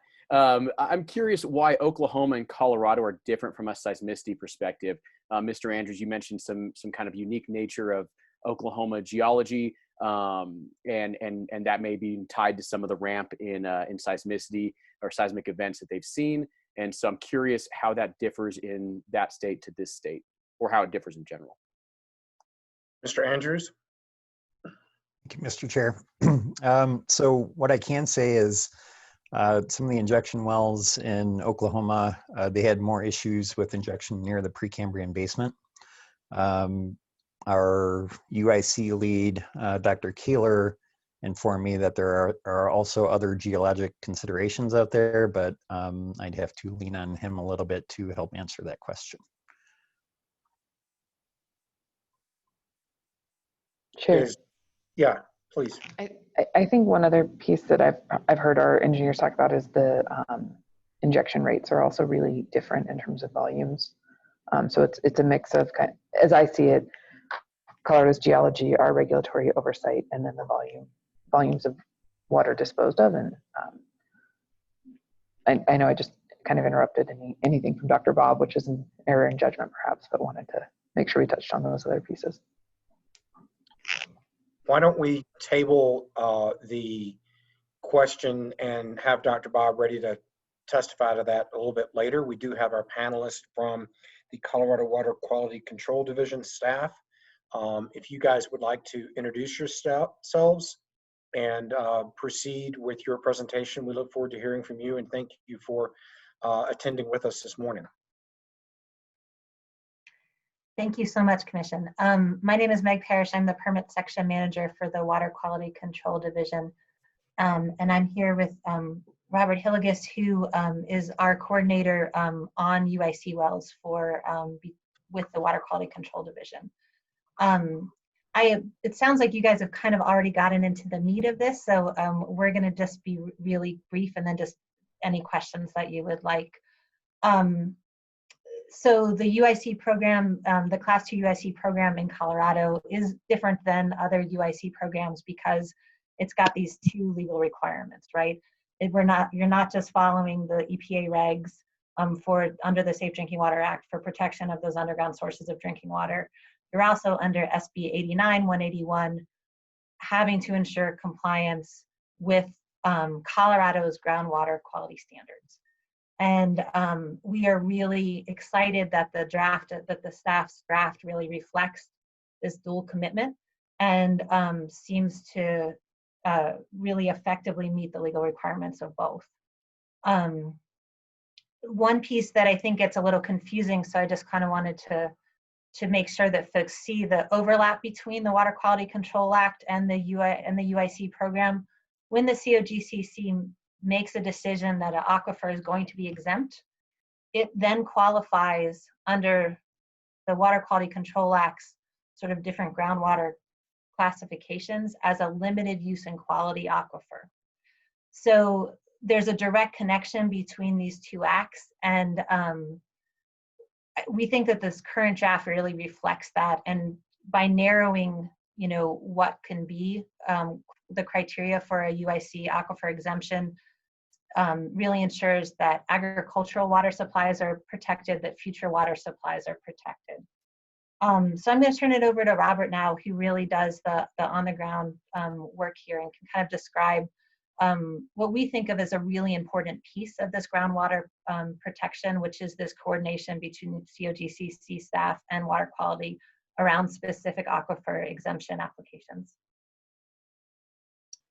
Hi, as Meg said, my name is Robert Hilligus. And so as we've done these reviews with COGCC in the past, one of the things that we've really struggled with is how do we protect these deep aquifers that are relatively high quality? Because there's no way for us to get a good frame around what somebody in the future might be willing to go to produce drinkable water, especially with the growing population of the state and increasing demand for water. And so that's really brought to light a lot of the concerns that we've had with this underground injection control, and some of the revisions that we proposed to rules 801, 802, and 803. The way that 802 was proposed by the COJCC, we're greatly in support of. It really simplifies the review of when something could be considered an exempt aquifer, and as Meg said, would automatically then be classified as limited use and quality by our Water Quality Control Commission without necessarily any further review. So it's a very important decision that we feel needs to be handled carefully. And then the proposed language in 803, I think, helps provide the entities the data, the analytical data needed to make the necessary determinations under the provision B under Rule 802, so that we have an idea if the receiving injection zone is already contaminated or has the, I think it was commercially producible mineral resources. So I think I'll pass it back to Meg now. Thanks, Robert. And just one last note. I know there have been concerns sort of raised about kind of the EPA sort of piece of this. When we drafted our proposal, which in structure is very similar to the draft that was adopted by or is being proposed by the COGC staff now, we went to the EPA and we kind of walked through and essentially said, does this get in your way? Does this make your oversight of of the UIC program more difficult in Colorado? And they said no. The one thing that they did ask us is don't mess with that definition of underground sources of drinking water, because it is something that they need to be sort of tracking from state to state. So that's, I think, when you read that definition, it does seem fairly narrow, right? But then if you look at sort of, well, what's that criteria for actually exempting an aquifer? It's not just limited to those underground sources of drinking water. It's got additional protections for other future sources of drinking water, for agricultural sources of drinking water. And the reason that it makes sense to structure it that way is, I think you're still allowing that clarity for EPA oversight. So that's kind of all we had. If there's any questions, we are really excited about these changes. So we'd love to talk about this. Great, thank you. And thank you to your team for your involvement in this, and thank you to our staff for their involvement. I think this has been a good collaborative work product. Obviously, we look forward to hearing from all the stakeholders about this as well. Are there questions from commissioners for this panel?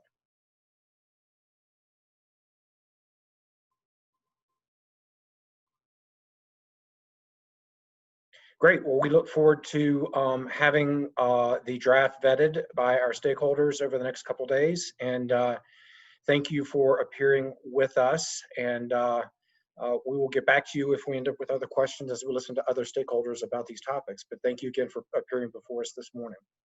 Absolutely. Thank you for your time. And thank you so much for the staff who were just absolutely fantastic to work with. We really appreciate it. Thanks. Great. Ms. Larson, are we now turning to a CDPHE presentation? Yes, Mr. Chair. Ms. Leah Martland is now going to present to the Commission. Hello, Ms. Martland. Thank you for being with us. Well, you're very welcome. Thanks for having me. I'm just going to I don't have any slides, but just walk through a few revisions to the Air Commission's Regulation 7 as it relates to Class 2 disposal well facilities that were recently adopted. We had proposed basically 3 sets of revisions related to these facilities. We included a definition that's based on the Safe Water Drinking Act, being as that would be a familiar definition and focusing on the injection well facilities and not the enhanced oil recovery facilities. And we inserted that in a couple of places of our regs to clarify some of the applicability, and more notably to include it with our liquids loadout procedures. So if you remember an update from about a year ago, exactly when that was, who has any sense of time anymore, where the Commission adopted hydrocarbon liquids load-out requirements for well production facilities and compressor stations and gas plants when they're loading hydrocarbon liquids out of a tank into a transport vehicle. The emissions from the transport vehicle, the load-out emissions, have to be controlled. With this proposal that the Commission just recently adopted, we expanded those requirements to hydrocarbon liquids load-out at Class 2 disposal well facilities for primarily the larger operations that are able to skim and recover some of that product. When they load out their hydrocarbon liquids to the transport vehicles, they'll now have to control the emissions from the transport vehicle. So that was a new provision that was included in Regulation 7. And the other bucket relates to inventory. The Commission adopted last year, the Air Commission adopted last year, an annual oil and gas inventory program. And with these revisions added a few elements more specific to Class 2 disposal well facilities related to the waters and any holding ponds. So adding those into the annual inventory. So they will be reporting on those elements in 2022, beginning to gather that data next year, because the annual reports are due by June of each year. So that's the cycle for the inventories. Some of the comments that we heard during the rulemaking about these proposals and the provisions that were ultimately adopted were related to the feasibility of controlling emissions from storage tanks at these facilities, being as they don't have quite the same flash emission profile as a condensate tank would at a well production facility. So there were comments and discussion about that, and we'll continue to work with the operators through those concerns and issues. And the other big comment that was heard during the rulemaking was concerning the load in of liquids and potential emissions, air emissions from loading in the waters that are accepted for injection. That wasn't part of our proposal, but the Air Commission did direct the division to look into that issue and explore strategies to reduce those emissions with our stakeholders. And so it's on our to-do list to continue to look into that. But those were the two big comments that were discussed about this proposal. Those two elements weren't addressed specifically in the regulation, but are pieces that we will continue to follow up on. So that's the Class 2 disposal well facility proposal in a nutshell, if you have any questions. Great, thank you. Commissioners, are there questions? Commissioner Putnam. Thank you, Mr. Chair, and thank you, Ms. Martland. Had a couple of just quick questions for you. The first, if you could just expand a little bit on why the Air Pollution Control Division put the injection wells kind of on the radar for rulemaking at AQCC and the nature of some of the emissions that we saw.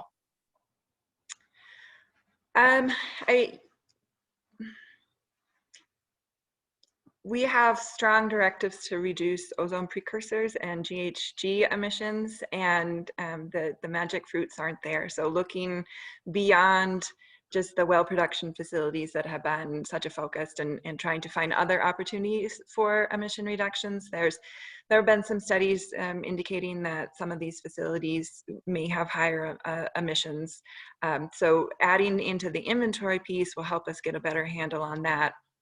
And then just working with the facilities through permitting and through inspections and finding opportunities to cost effectively reduce emissions, which include expanding on provisions that were adopted and being implemented, and expanding those to other facilities. So that's, I don't know if there was any giant star as to why these facilities caught our attention, other than continuing to look for opportunities to reduce emissions from this segment as a whole.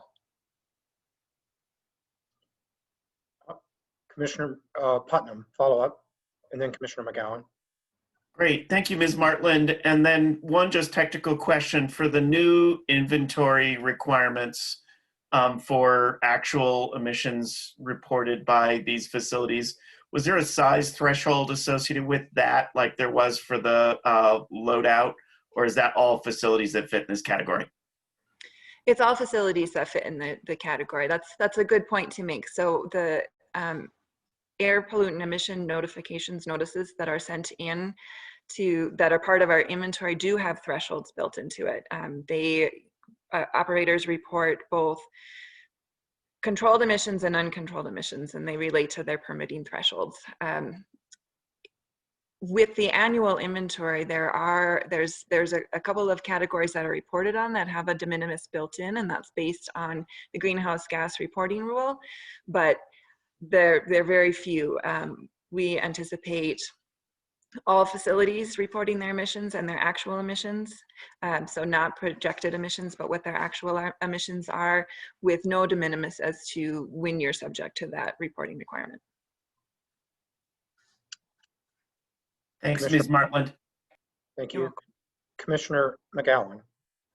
Thank you, Mr. Chair. And Ms. Martland, I don't know if you can answer this question, maybe our staff can, but as we're thinking about the various ways to dispose of produced water, is injection less impactful from an air quality perspective than other methods might be? For example, putting them into an open pit, or I'm just wondering if we have thoughts about that, because I think there are different ways to dispose of E&P waste, and maybe part of what we're trying to do here is figure out what is least impactful.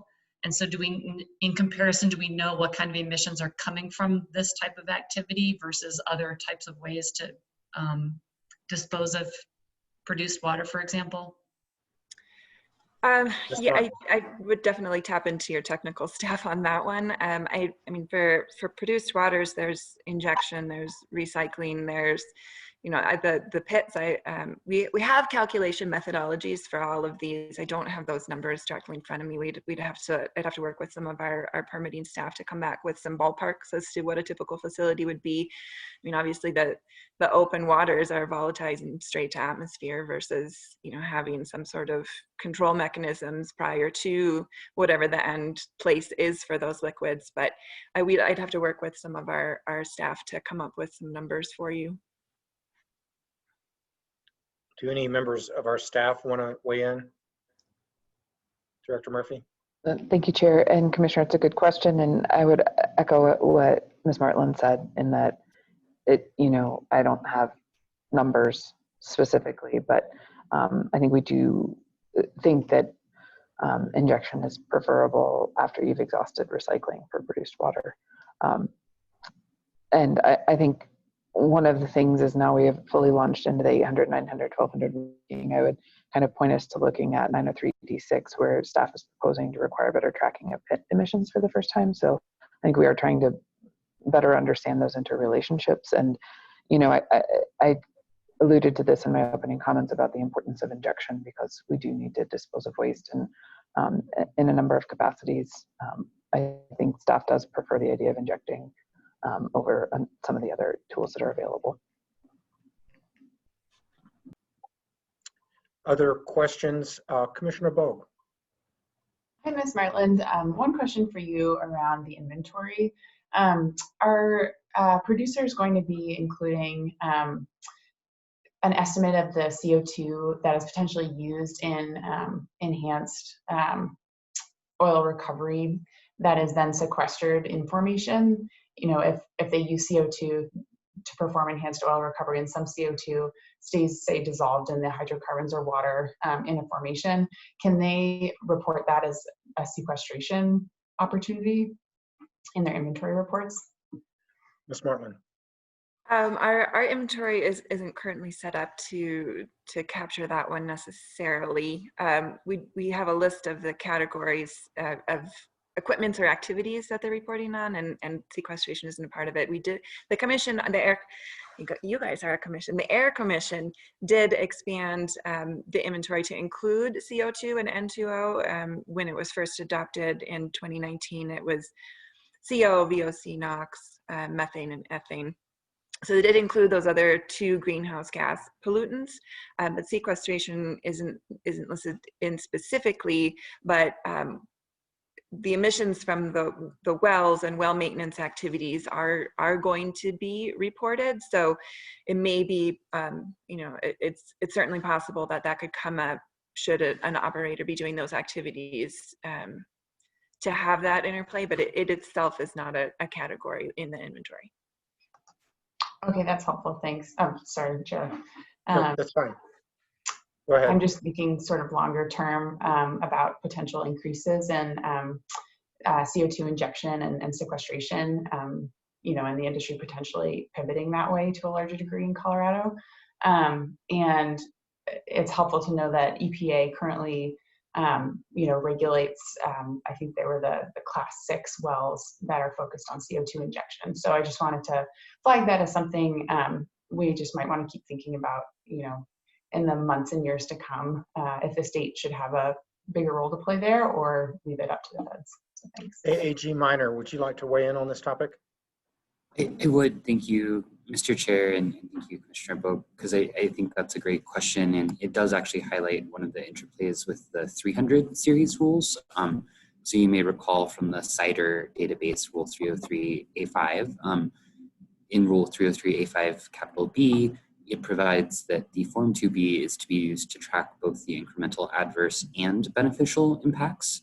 So to the extent that there is essentially carbon sequestration that is being performed at a class 2 well. So that would potentially be, for example, the use of CO2 as an injection fluid in an EOR well, with which Ms. Byrne covered earlier.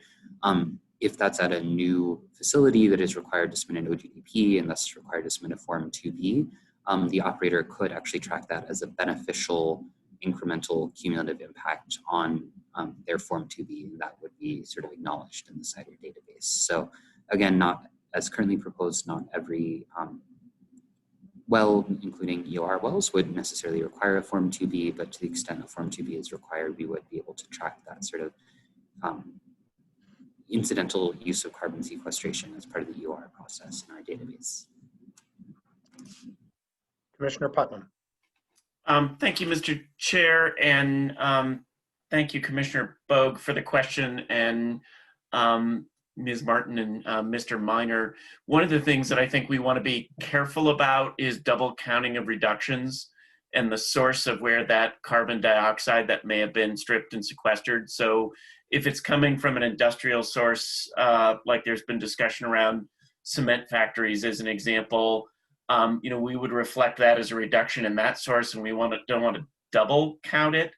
But I think it may be one of the kind of long-term research issues that this commission and the Air Commission kind of work on over time to make sure that we get the carbon accounting right on those issues. But it starts with having the right kind of raw material on the kind of basic emissions, and then we can work through some of the netting questions in terms of making sure that we don't leave gaps and we don't have overlap so that we get the numbers right. Thank you, Commissioner Putnam. I think we're still at the questions for Ms. Martland pace here. Further questions? Great. Seeing none, thank you for being with us today and for your presentation and overview. It's very helpful as we go about this task. I think at this time we move back into commissioner questions for staff. We had interrupted that to take on those two panels. And I believe we had a pocketed question for Dr. Kyler, right? Director Murphy? Thank you, Chair, and I'll turn it over to Dr. Kaler, Dr. Bob. I think the question on the table was, why does the geology in Colorado differ from Oklahoma such that seismicity is less of a concern here? And with that, Bob, you want to jump in? Yeah, sorry about the halo. I'm not godlike. Thank you, Director Murphy and Chairman Robbins. Oklahoma is different than Colorado because of the geology. That's the big difference. In Oklahoma, they're producing by pumping large volumes of water to get oil droplets trapped in reservoirs. They expand slightly, and they can recover that, expand by pushing that water through. They can recover more oil. So they have huge quantities of water to get rid of. Oklahoma's got some 8,000 injection wells. We have 950. Many of the Oklahoma wells are putting down 250,000 to 300,000 barrels per day.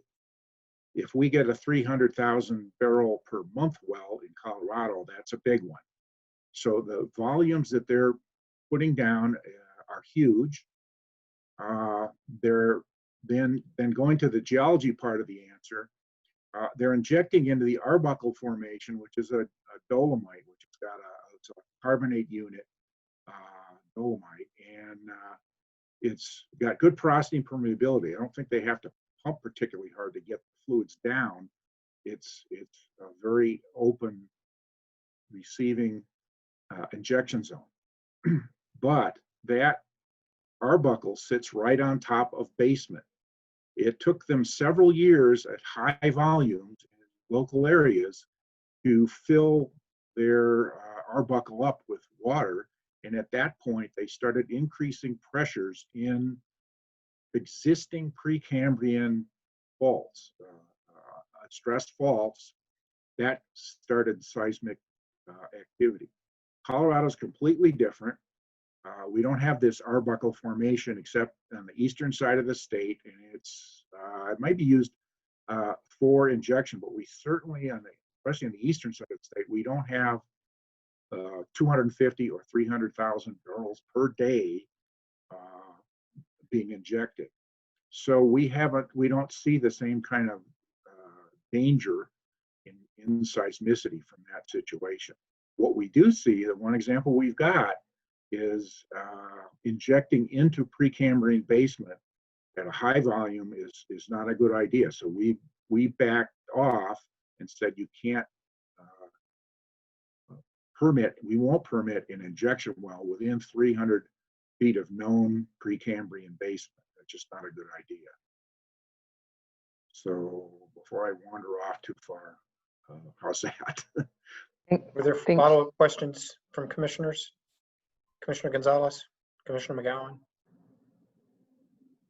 No follow-up from me, Mr. Chair. Thank you, Dr. Kohler. That was very, very helpful. I appreciate it. Commissioner McGowan. Thank you, Mr. Chair. I'm wondering if you could, maybe related to this discussion, and I don't know if this is, I'm not sure if this is where Commissioner Gonzalez was trying to get at, but some of the pre-hearing comments have been a disagreement about us picking the 12-mile radius for a seismic map versus a 6-mile. And so what I'm hearing is geology is different between Oklahoma and Texas and Colorado, because I think Texas was referenced a few times as well, and kind of the science behind the 6-mile radius versus the 12-mile. And I'm wondering if do you have any comments about our picking the 12-mile and why we think that's appropriate for our geography or topography or our Precambrian basements and things like that? I would be curious to know your opinion. Okay, I'll take this one too, I guess. Yes, please. The answer is we decided on being very safe. And as A.G. Minor mentioned, I believe it was him, operators are going to have to do a seismic evaluation. The intent is not for them to have to do any kind of new studies, put out new equipment or anything like that. We want them to evaluate not a 6-mile, but a 12-mile radius around their proposed injection well, whether it's a new one or a recompletion. That's going to require just a little bit of research on their part and a write-up of what's known about potential seismic activity. Is there a history in the area? Is there nothing? What are they going to be in? What formation are they going to be injecting into? How close to the basement it is? Things like that. And and a big thing would be surface faults. Are there any known surface faults? there's going to be a lot of unknowns with some injection wells, depending on who's installing it or creating it. And we want to gather all the known information, make an evaluation of whether that well should be permitted or not before anything happens. Does that answer your question? Director Sure. Murphy? Thank you, Please. Chair. I think that what I really want to convey on this are a couple of things. One, yes, in the 12-mile seismicity evaluation, we have taken a conservative approach, and I think it's warranted and makes sense. And I think the discussion of why we chose 12 miles and what we expect from that on the SBP on pages 25 and 26 is pretty illustrative. And you know, the point of the 12 miles is for the seismicity evaluation, which is in contrast to seismic monitoring, but one informs the other, right? And I think so that is kind of the micro discussion we're having here, connecting that to the discussion around Oklahoma versus Colorado. What I hope you heard from that is that yes, Colorado has different geology when you compare the Arbuckle and the distance of the Precambrian basement, and we're looking at imposing that 300-foot distance as a minimum from the Precambrian. We're also closely looking at the volume and scale of underground injection wells in terms of the rate at which they are, in terms of both the injection rate and then the pure number. And so I hope you hear from all this that we're exhibiting, I think, a very tight regulatory oversight of this space to keep Colorado the way it has been overseeing and implementing its delegated authority for Class 2 wells, in that by looking at the geology, by understanding what the concerns are, we can look to seismic monitoring as appropriate if it was warranted, and that's where that 12-mile radius comes in. But we are really looking at this at a site-specific basis and making sure that we closely monitor this process. So. Thank you, Director Murphy. Any follow-up?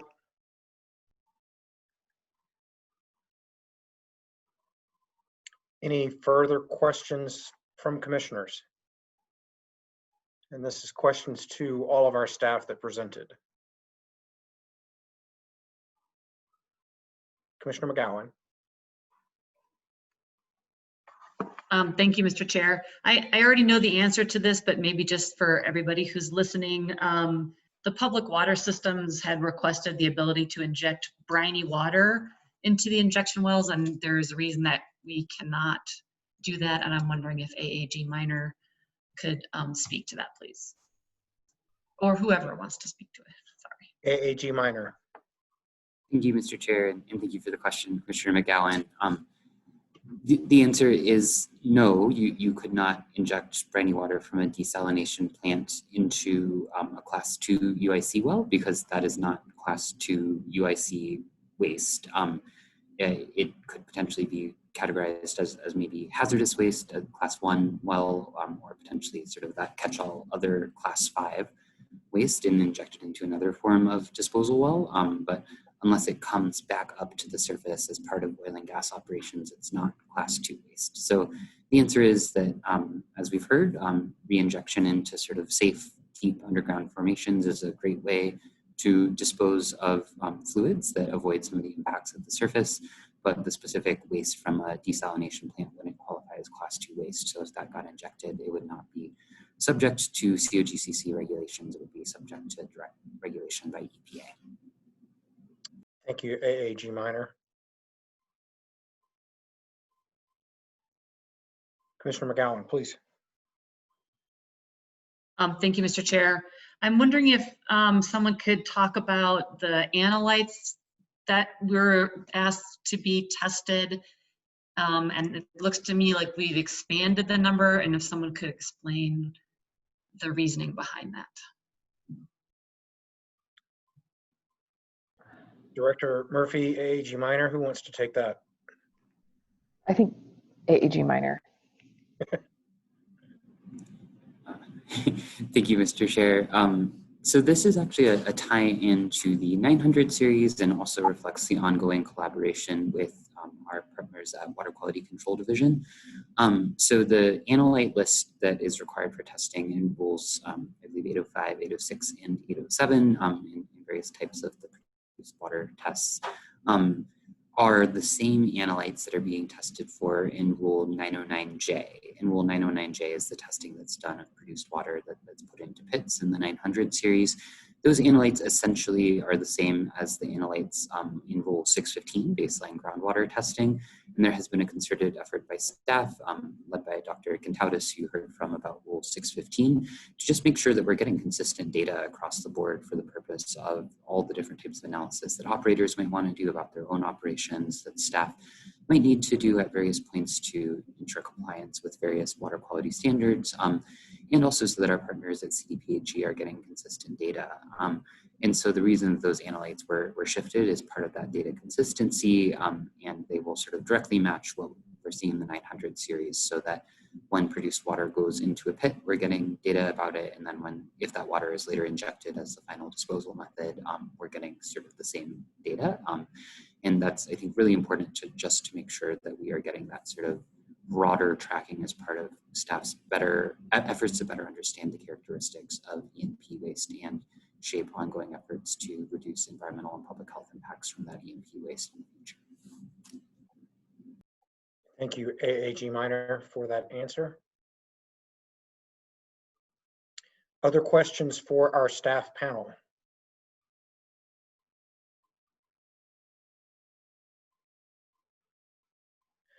All right, I am seeing that we have exhausted our questions at this point. I'm sure we'll have others later. And Director Murphy, thank you and staff for an excellent overview of the 800 series and for answering our questions and for setting the stage for what's to follow, which is party presentations, I believe.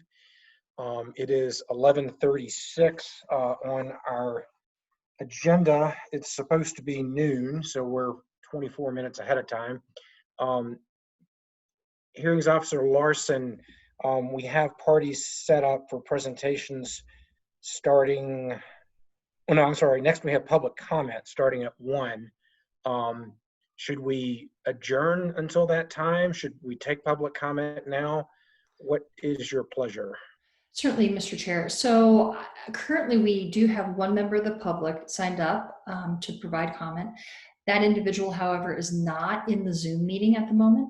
So I would recommend we just break until 1 o'clock. And at that time, that person should be in the Zoom meeting and we can hear from them and then proceed to party presentations. Everybody good with that, commissioners? Sort of thumbs up. Okay, great. Well, good productive morning. Thank everyone for their participation with us. We will now break until 1 o'clock this afternoon, and then we will entertain public comment followed by party presentations on the 800 series.